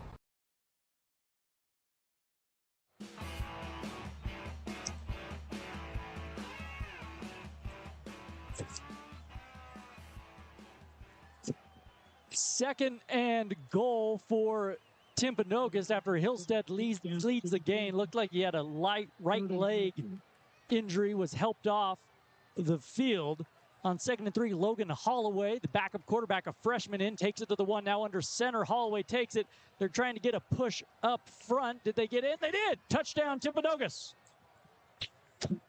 He initially looked like he was going to get stopped there, Jordan. But again, the running back coming in, they call it the push for the Philadelphia Eagles. Way to push your quarterback over. Back to a 2-score game at the start of the 4th. Yeah, Holloway, not a big guy, listed at 5'9", but he takes Timpanogos in for the touchdown. It's 42-27, PAT pending. Now let's talk about Holloway, because we were here last time when they were playing West. Holloway could make some passes. Timpanogos looked like they're running their same up-tempo offense. Yes, it wasn't Andrew Hillstead, but they were doing very well. Hillstead's getting treated right now on the side. We'll see if he comes back. But you got to still be confident with Holloway, although he's young. Waiting on the PAT. Snap is good. Hold is good. Kick's good. 42-28. So this game not over. 14-point game. 11:36 to play in the 4th. 100%. A lot of this is going to be dependent on what is the status of Andrew Hillstead.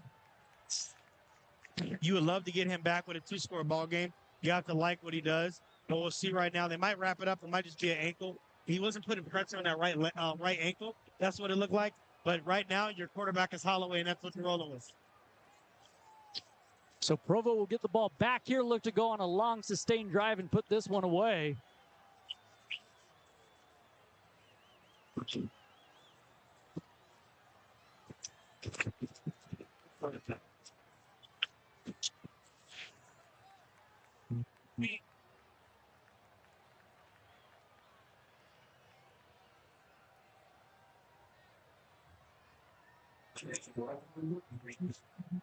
Next Friday night, we will have Westlake and Pleasant Grove from Westlake. Looking forward to that one. If you turn your attention to the camera right now, it looks like, you know, what is it? Andrew Hillstead has the shoe off. They're looking at the ankle right now. If you're looking at the stream on the YouTube channel, don't know what the status of him will be, but it looks to be serious. Kickoff's taken at the 10, cut back at the 15, all the way up past the 30 and to the 34-yard line. That's where Provo will start with it. Dropped on a 34-yard line. First and 10 in Provo. Now, the good news for Timpanogos fans is they did not take Hillstead right away to the locker room, that's a good sign. Working on him on the sideline. Might be taping some things up. But yeah, if a guy goes to the locker room, never good. Always good when a guy goes to the 10 or if he's getting treated around the sideline. Means there's a potential chance they can come back. Orchard in the shotgun. Two wide receivers split to the left and to the right. A give up the middle. I'm going to say, safe to say that's McKay, Ron, up past the 35. What are the chances? It's, you know, I don't even see who they give it to, and I'm just we going. should just assume that it's exactly. Oliver McKay. But can we be honest? That's the first one Oliver McKay has had for 1 yard in a while. So I was talking about the defense getting a stop. This very well may be it where they can get the stop. Trailing by 2 scores, if you're Timpanogos, you really can't afford to give up a touchdown here. 10:56 to play in the fourth quarter. Orchard in the shotgun. They take the play clock under 10. 2nd and 8. Low snap. Has it. Another give up the middle and taken down for a loss is the ball carrier. That was not McKay. That's the backup Malik Suliatu. As a touchdown tonight. So this might be it, Jordan. This might be it. Now they're in a 3rd and long situation. You're able to stop 2 runs. This might be it. Give an update about Andrew Hillstead. Looks to have ice on that ankle right now. Yeah, I think this may be Holloway's game going forward. So big 3rd down for Provo. 3 wide receivers split to the right, ball on the left hash. 1 man in the backfield on Orchard's right hip. Shotgun snap. Back to pass. Orchard steps up in the pocket, scrambling. A flag thrown as he's taken down for a sack. Quarterback, sack on the and he's slow to get up now. The flag, I have to think, will be a hold. Definitely going to be a hold for sure. No doubt about it. That penalty will be declined. They'll be 4th down. And now Orchard, he's hobbling toward the sideline. He definitely looked like he got rolled up on for sure on that sack right there. That's going to bring out the trainer. And Provo is going to be forced to punt it away with 9:58 to play. The good part about this is for Provo is they're punting, so you can get Orchard off the field, see what it intends to do. Good thing for him is he's still standing up. Looks like he's going to be helped off, but might be another ankle injury. Walking on his own power, that's a good sign. But yeah, going back to your point, this might be Holloway's game. Don't know what the status is going to be of Andrew. It's definitely a big loss for this Timpanogos offense because to get a big defensive stop, I talk about that's the first time you've gotten a 4 and out in a while. Your starting quarterback might not be able to go. Tui Levuka will punt it away. Parker Harvey back to receive for Timpanogos. Left-handed punter booms this one. Boy, what a great punt. Back to the 27 where it is caught and fair caught at the 27. And that's where Timpanogos will take over on a drive they need. Let's see who comes out. It's going to be Holloway, the backup quarterback, freshman out there. Safe to say that Holloway probably will get the rest of it. Unsure about what the status is of Andrew Hillstead, but you got to like where you're at, though. 2-score game, 9 minutes, 44 seconds left. The defense has got to stop. This might be the turning point. If Timpanogos can go down and score, this ball game gets very interesting, Jordan. The freshman in the shotgun. Empty backfield. 3 wide receivers stacked to the right, 2 to the left. Back to pass. He throws it out to the right, caught behind the line of scrimmage, working his way up past the 30 to the 35. Brings up a manageable 2nd down. Draft on the catch. 6-yard gain. Timpanogos will hustle to the line. 9:34 to play as the clock stops. Clock should be rolling. Not sure why the clock is stopped right there. Maybe they got him, pushed him out of bounds. Probably, most likely. Now another quick pass for a 1st down out near the numbers, near the 39. Wrestled down. And does he get out of bounds? again. He does. Clock stopped at 9:27 as they move the chains. Ground there we got it. Bounce is huge. You're saving yourself time, but Holloway, few short passes, moving this offense. Yeah, 1st and 10, empty backfield, back to pass. Holloway under pressure, lofts one down the middle, and Tavita Mungo got tangled up, incomplete. A little bit of an overthrow, but that's a good route to miss on because you got two DBs in the area. You had Crew DiMartini who's in coverage, and you had two other guys, but luckily one of them bit off the route. You missed right over the middle because you can't afford a turnover right here. He is a young quarterback. That might play a factor, but you're glad that he missed in the open space. 9:16 on the clock, 42-28 Provo. Back to pass, Holloway throws, has a man caught shy of the 45 inbounds. That is Parker Harvey on the reception. A 3-yard gain brings up 3rd and 7. Clock rolls under 9. 3 wide receivers split out to that short left side. Holloway with a man on his right hip in the shotgun. Takes the snap, back to pass. Now rolling out to his right, under pressure, flushed out, still going out to his right. Now throws, and it's caught short of the first down and taken down for what's ultimately a loss. Good tackle right there by Hutch. Fale on the reception brings up a 4th, and we'll say, call it 7. You're going to go for it on all. You have to score points. You can't afford to punt right now. You're in desperation mode, but what a tackle by Hutch Fale right there, because the Timpanogos receivers, Graff, McCown, James Jones, they can break off tackles if you don't bring them all the way down. So way to wrap up. 4th and 7, 8 minutes to play. Shotgun snap, Holloway back to pass, looking under pressure, throws over the middle, caught, 1st down. Taken down at the 45. That is Munga on the reception. Holloway's a freshman, but that wasn't a freshman pass right there, George. That was a dart right on the dime, and he got hit on that play too. Way to stand in the pocket, deliver a dime, and take a shot. Really impressive. 7:53 to play. 1st and 10, ball in Provo territory. Holloway back to pass. No, he gives up the middle and a lot of room. Down to the 20, 15, 10. Touchdown. Timpanogos. Dash McCann takes it 45 yards for the score. Dash was dashing right there. Got him dialed up. That's what happens when you get your offense moving. Provo bit. They thought they were going past. They brought everybody up. They brought pressure. Dash made one cut to the house. 1-score ball game, Jordan. Timpanogos just like that, back in it. 7:40 to play. 42-34 PAT coming.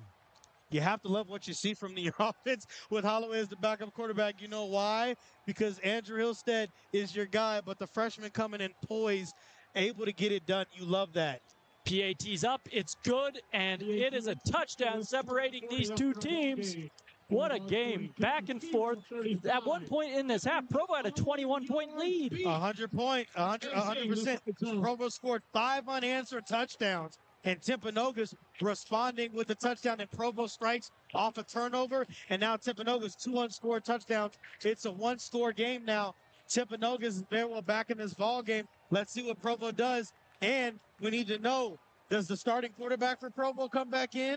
What's the status of him? He was limping off the field last time we saw. Great point. Porchard looked like he got rolled up on that 3rd down play. We'll see if he starts it out for Provo. Timpanogos needs a stop, and Provo needs a long, sustained drive. So it's coming down to the wire here at Timpanogos High School. So if you're Timpanogos, do you do the onside kick or do you just kick it normal? Oh, I would kick it, at this point, I'd kick it away. The way your defense has been playing, that's exactly what they do. A line drive kick taken at the 10, up to the 15, 20, 25. Some room up there past the 30, 40-yard line where finally he's taken down. That is Bryant Larson. What a return. Brian Larson, that very well might be, we don't know yet, candidate for Defense Drinks Player of the Game, who had that interception on that play. You had a beautiful, beautiful interception right there. We don't know who it's going to be, but right now he's got some great all-purpose yards. Provo's at the 40. I like this field position. Absolutely, and that is not, now we have flags before Provo gets set. Officials talking about it, and just that is not Orchard out there. That's Oliver McKay, who was kind of in that quarterback position in the backfield. See what the flag is. It's on Provo. On the Bulldog. Legal substitution is what the call is. Because the offense wasn't set, so I was like, can't be a false start, illegal substitution. So you're in a tough spot if you're Provo right now. Your quarterback's out for this series, injured, we assume.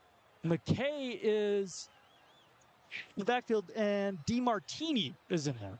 So a give up the middle, taken down near the original line of scrimmage, maybe a yard shy of there. So ball at the 39, give to McKay. I'm going to say it right now, Crew DeMartini coming in at quarterback. He had the snap wrong. He had the handoff on the wrong side. Got to get that together. It's a one-score ball game. You don't want that. And just as you say that, the starter, Garrick Orchard, comes back into the game. 7:02, clock rolling. 42-35, Provo by a touchdown. 2nd and 11. Shotgun snap coming to Orchard. He gives it to the left side, taken down for a loss of 5 in the backfield. McKay wrestled down in the backfield by Jesse King. That is Bryant Larson. Brings up third. And brings up a 3rd and 16 run. What a stop by Jesse King right there. Making sure that they don't get out of the backfield. 3rd and long right here. If you're Timpanogos, can't afford a penalty. Don't give it to them. Stay disciplined. Give your offense a chance to come back and tie the ball game. See if they keep it on the ground or they throw it through the air. Play action pass. Rolling to his left. Orchard now rolling to his right. Throws underneath. It is caught by McKay to the 40, 45, where he turns upfield and he has the first down. To the 30, where he's knocked out of bounds. First down, Bulldogs. Some major frustration from Timpanogos. They got their hands on their helmets. They're swinging their hands because they had them. But that is what Oliver McKay has done the whole night. Break tackles, get a loose him. It was a broken play. Orchard just dumped it out to him. It was probably going to be a 4th down play, and now it's a 1st down at Timpanogos 30. Wow, what a play. Orchard can barely walk back to the huddle. He is hobbled.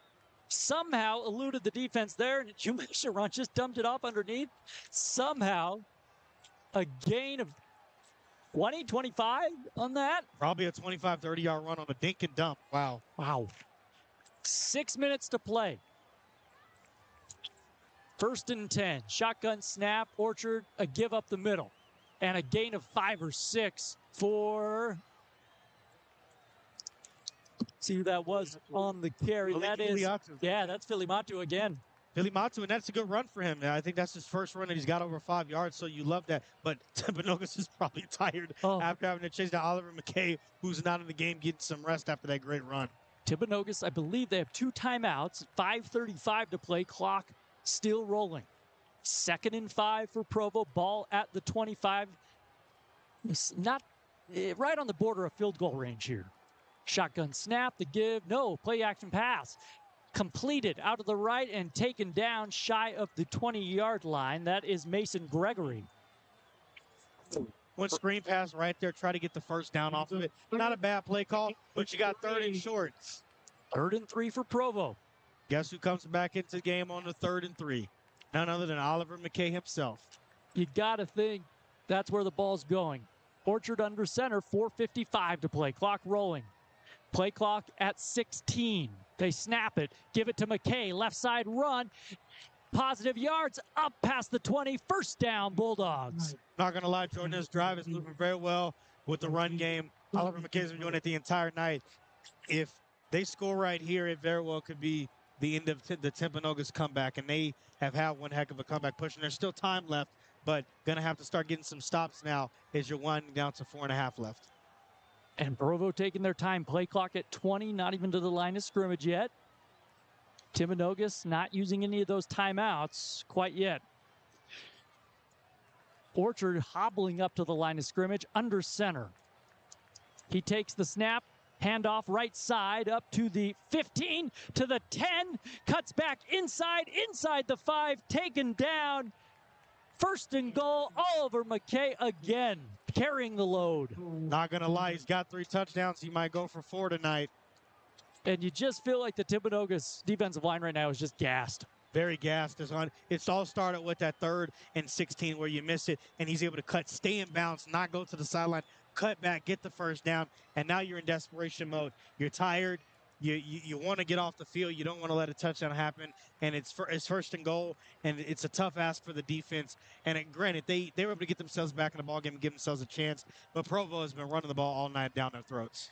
Give it up for the offensive line. Look, you have a former NFL offensive lineman, Kirk Chambers, at the helm at Provo. The offensive line has been unbelievable. Give up the middle, looking for the end zone. Touchdown, McKay. Touchdown, Provo. And that may do it. That may will.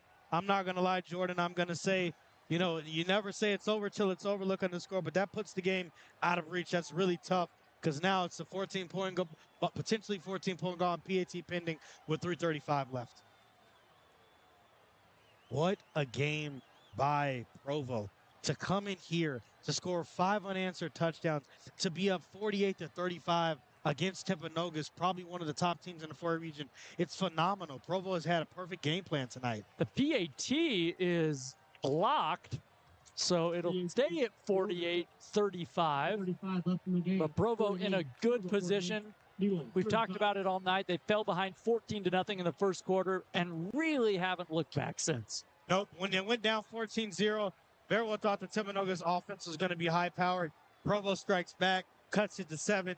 Ties it off the they tied it off interception. Then they have a fumble recovery, do that, and then Oliver McKay has been nothing but house money tonight. Chips all in the center of the table. Every single run play as he's been running the ball has to be over 200 yards, over 20 carries, 3 touchdowns. He's been the offensive MVP. But again, the Provo defense set that tone. In the second quarter, they made sure that they shut Timpanogos out, went into the lead at halftime, and pretty much have never looked back since then. I mean, it's been a great, all 3 phases of the game tonight for Provo. They've been excellent. Offensively, defensively, special teams, kick coverage has been really terrific. And that offensive line has been fantastic. Spencer Schumann kicking it away. He's been good tonight on kickoffs. This one will be fielded around the 10. It pops up on the turf, taken at the 15 to the 20. At the 25, he's finally wrestled down. If he'd have broke that and gone to the house or gotten loose, maybe you would have seen what happens. But with 3:30 left, you still got time to get down in the field. But it's a 2-score game, but they missed that PAT. So instead of it being 14, it's 13. So if you can somehow get a touchdown and score again, you would be up by 1. And I was going to go to Spencer Schumann. People don't understand special teams, Jordan. He's done a phenomenal job of kicking the ball just short enough to not give them touchbacks to make them take it up. Remind you, 5 kicks tonight where they've had to start inside their own 20. That's dangerous, having a kicker that can do that. That's a great point. 3 down linemen for Provo, dropping 8. Stepping up is Holloway, throws deep, has a man. It is nearly caught at the Provo 40. It was intended for Parker Harvey, and Holloway put that right where it needed to be. That looked like an Andrew Hillstead throw. Who's that? Is that Holloway or is that Andrew Hillstead? You have no idea. But that was a beautiful ball thrown. Just couldn't reel it in. And it still is a ball game. Like, if he's making throws like that with 3 minutes left, they still got a chance. The 5'9" freshman in the shotgun. 3 wide receivers to the left. Trailing by 13, 3:24 to play, 2 timeouts for Timpanogos. 3 down linemen for Provo. Back to pass. Holloway steps up in the pocket under pressure, and he's going to be taken down for a sack in the backfield. And it'll be 3rd and long. The clock continues to roll as we approach 3 minutes. 3rd down. That was one of the Martini boys again. That was Griffin right there coming down. Grateful that he protected the football, though. That could have gone really, really bad. It could have been a strip sack, but he was able to protect the football. You still give your offense a chance.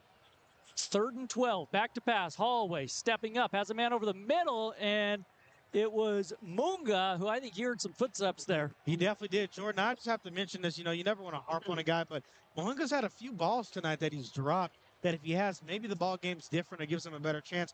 Right there, you want to have that one because that gives you about a 4th and 4, which is way better. Now you're dealing with 4th and 11. Got to catch those balls to give yourself better field position. Yeah, it was thrown out in front of him, and he held up at the last moment there. 4th and 12 to keep this ball game going. 2:50 to play. Holloway back to pass. 3-man rush. Steps up, now rolls right. Trying to improvise, throws over the middle. It's tipped and intercepted.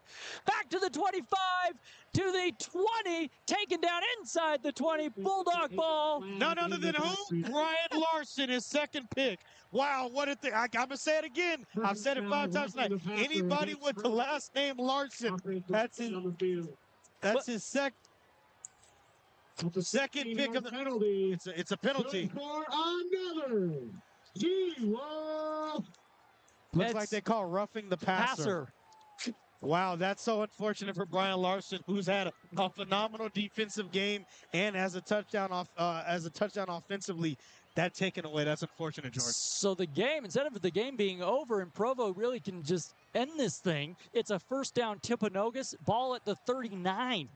2:36 to play. They still need 2 scores, though, trailing by 13. Holloway, back to pass. 3-man rush, steps up. Plenty of time, throws deep, has a man, and he overshoots him. Had him there. Had Jamison Jones, just overthrew him. Was able to beat the double coverage. Found the soft spot in that cover, too. Just unfortunate that it was a miss. And that's really the only play you don't want to give up if you're Provo. Make him throw it underneath. Got to start flying over the game right now. Definitely the star tonight has been the Provo defense and Oliver McKay on the offensive side of the ball. Timpanogos still breathing here. 2:30 to play. Going to be tough. They'll need a touchdown or a field goal and then a recovered onside kick.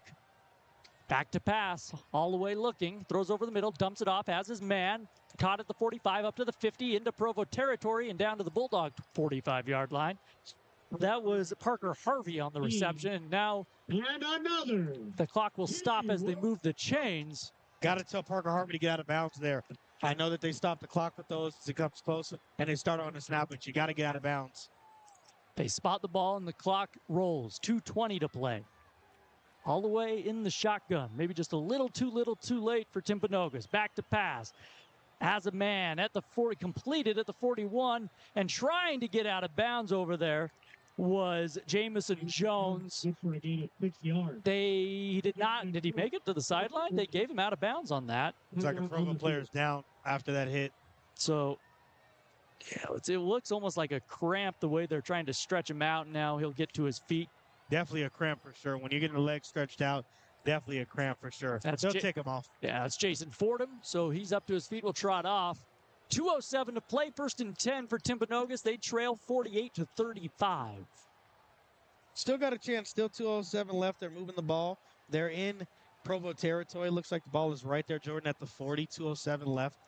And Holloway is moving the ball fantastically, just as if Andrew Hillstead was. You know, we weren't given any updates. It's just what we're seeing from the booth as his leg is, ankle, whatever, lower extremity injury is being iced. Thinking he's out, and that's okay, right? You know, it's region, it's early. Second region game, right? You don't want to take a chance and lose him for the season because you're going to need him down the stretch. You're going to need him in the playoffs because they're going to get there. So this is good for, Holloway to get some experience because it may come down the line where you might need him depending on how things go. Ball at the Bulldog 40, 2:07 to play. 2nd and 4. Holloway back to pass, rolling right, looking back to his left, throws across his body, has a man deep, and he just overthrows him again. Had him step on the DBs, but incomplete will bring up 3rd and 4. That's, I think, the young player that hasn't had a chance to have, Jordan. You're nodding your head, yes. Hasn't had time to connect with his receivers because those throws are there. They're just a little over, a little under. That just takes time to connect. Those are throws you're not used to seeing a freshman make, though. A backup freshman for that point. Yeah, fresh back to pass. Holloway looking. Beautiful pass, caught at the 30, found a soft spot in that coverage. That is 27-yard line. Gabe Graff on the reception. So the clock rolls under 1:54. 1st and 10, though. Yeah, Logan Holloway slinging the football as if he's a veteran out there. He's not scared to sling it and put in those tight positions, finding spots in the zone. Ball at the 26, back to pass. Holloway steps up, throws, incomplete. Intended for a man over the middle. That's the second time for tonight that you've had Giovanni Vaughn have a pass breakup. That's his second one of tonight. He had the one where he's guarding Jamison Jones and now has the one against Graff in the slot. That was tough. Clock stops at 1:45. 2nd and 10, ball at the 27. Holloway in the gun, 3 wide receivers split to the left. Back to pass, 3-man rush, steps up. He's going to be wrestled down, sacked. Back behind the 30 at the 33. Clock continues to run. It's going to bring up a 3rd and long. It's another sack for Crew DeMartini, I think, who was getting there, doing the dirty work, doing it offensively and defensively. All hands on deck right now with 1:20 left with this dangerous Timpanogos offense. Holloway back to pass, rolling out right, flush, and guess who? DeMartini again takes him down, this time at the 41-yard line, and that's his brother Griffin. Wow, what a play. I apologize. I said the last DeMartini it's been a Crew the last 2 plays that's made it. So to get 2 sacks back-to-back plays when he already had one says a lot. That's another candidate pushing maybe for defense drinks player of the game, but to get 2 critical sacks the last two plays on this drive is huge. Absolutely. Timeout, Timpanogos, 4th and 25 for the ball game coming up. Boy, you look at that shot of the full moon, well, nearly the full moon on our YouTube stream. What a beautiful night. And it's been a full night of great football. We have been tasted with some good football tonight. Timpanogos jumped off to a 14-point lead, though, just tuning into the broadcast via stream or via on the radio on the ESPN 960 app, however you may be listening. 14-point lead, then Provo comes back, scores 5 unanswered touchdowns. Then Timpanogos cuts it to a 7-point game at one point, and here we are now with 1:11 with a 13-point ball game. It's been lots. Oliver McKay has been the story offensively for Provo, and then Holloway has made some plays, coming as the backup with Andrew Hillstead not coming back into the game. Absolutely. So here we go, 4th and 25. Timpanogos will need a minor miracle to keep this one going. Holloway back to pass, 3-man rush. He is going to be sacked by DeMartini again. That will do it. Wow. A 3-man rush, and he's taken down. Wow, Jordan, I don't think I've seen in us covering the game this year a player to go back-to-back plays and get a sack. That is crazy. To be able to ice the game the way that he's celebrating with his teammates, rightfully so. Shout out to Griffin DeMartini. Hey, you did yourself a favor right there, kid. You got it. Now it is victory formation, and they're going to kneel the ball, and that will do it. DeMartini was out with an injury last week. What a return. They'll take the snap in the shotgun, kneel it down. That's Orchard out there. And he'll do it one more time after that. As the clock ticks under a minute, stick around for our post-game show. We'll name our Defense Drinks Defensive Player of the Game. That is our post-game show brought to you, as always, by PostNet. Provo, snap it one more time. They will come into Timpanogos and get a huge region win. There it is. Orchard kneels down. That will do it.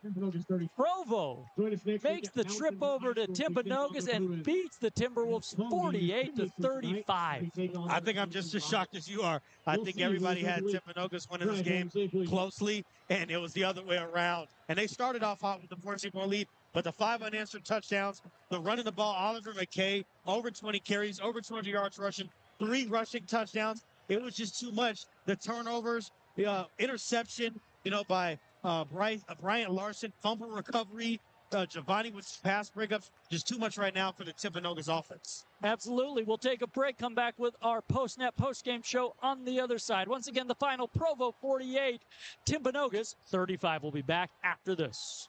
PostNet, we offer quality printing, packing, and shipping services. But we pride ourselves most on the quality relationships we forged along the way. At PostNet, we're on a first-name basis with our customers. Stop by one of our Utah PostNet locations today. You'll be greeted with a friendly attitude, experienced professionals, and the very best service. When you need it done right, get into PostNet in Draper, North Salt Lake, Spanish Fork, and West Valley City, and let them design and print your next project, ship a package, and so much more. Find us at postnet.com. Are you looking for equipment that works as hard as you do? Look no further than Intermountain Bobcat. Located in Orem, Ogden, and Salt Lake, we offer a wide range of Bobcat equipment. From compact tractors and mowers to loaders and excavators, we have what you need to get the job done right. Whether you're looking to buy or rent, the strength, toughness, and reliability of Bobcat equipment is perfect for your next construction or landscaping projects. Visit your local Intermountain Bobcat dealership and find equipment that can handle any job. Bobcat, one tough animal. Watching your favorite football team, it really stinks when your star receiver is doubtful. But you know what stinks even more? When you are doubtful. There's nothing worse than a terribly timed injury. That's why defense drinks were scientifically formulated to reduce injury risk and speed up recovery for athletes. So while others are sidelined by injury, you'll be in the gym or on the court crushing it. At real life, use the promo code ESPN960 now to get 20% off your next defense purchase. Right. Small businesses, community advocates, and neighbors make up the fabric of our community. As a small business ourselves, PostNet gets to know our neighbors, and we work together to achieve success. We offer quality design, printing, packing, and shipping, but we pride ourselves most on the quality relationship. Back to Timpanogos High School, where Provo comes in and beats the Timberwolves 48-35, a highly entertaining game. And we will welcome into the PostNet postgame show alongside Ron Weaver. I am Jordan Bianucci. And Ron, we're going to give a couple of guys our Defense Drinks Defensive Player of the Game tonight. Absolutely. Let's start with the guy that had the INT that started the momentum shift for Provo. Bryant Larson, phenomenal. Had the one interception, had another one, but it was called back. Looked like it was going to be a pick six, unfortunate, but the 5'11 senior got the job done. Had a touchdown catch also on the offensive side of the ball, so shout out to him. And then the guy that iced the game, 4 sacks. Griffin DiMartini, 3 in a row. Jordan just iced it. I know that Timpanogos was trying to push at the end, but I've never seen a guy do that back-to-back sacks, celebrate, put his fist up because he knew the game was over. Those are your 2 defense drinks players of the game. And a night we were talking about the offense, it's those 2 guys that really sealed it on the defensive side. Defense drinks, collagen-based formula, no added sugars, high electrolyte content, no caffeine. Get 20% off your order using code ESPN960 at defensedrinks.com. Well, what a night. Next week, tune in, 7 o'clock kickoff on Friday night. We will be over at Westlake for Westlake and Pleasant Grove. Appreciate our partner, Bryce Larson. For Ronald Weaver III, we will say good night tonight from Timpanogos, where Timpanogos falls to Provo by a final of 48-35.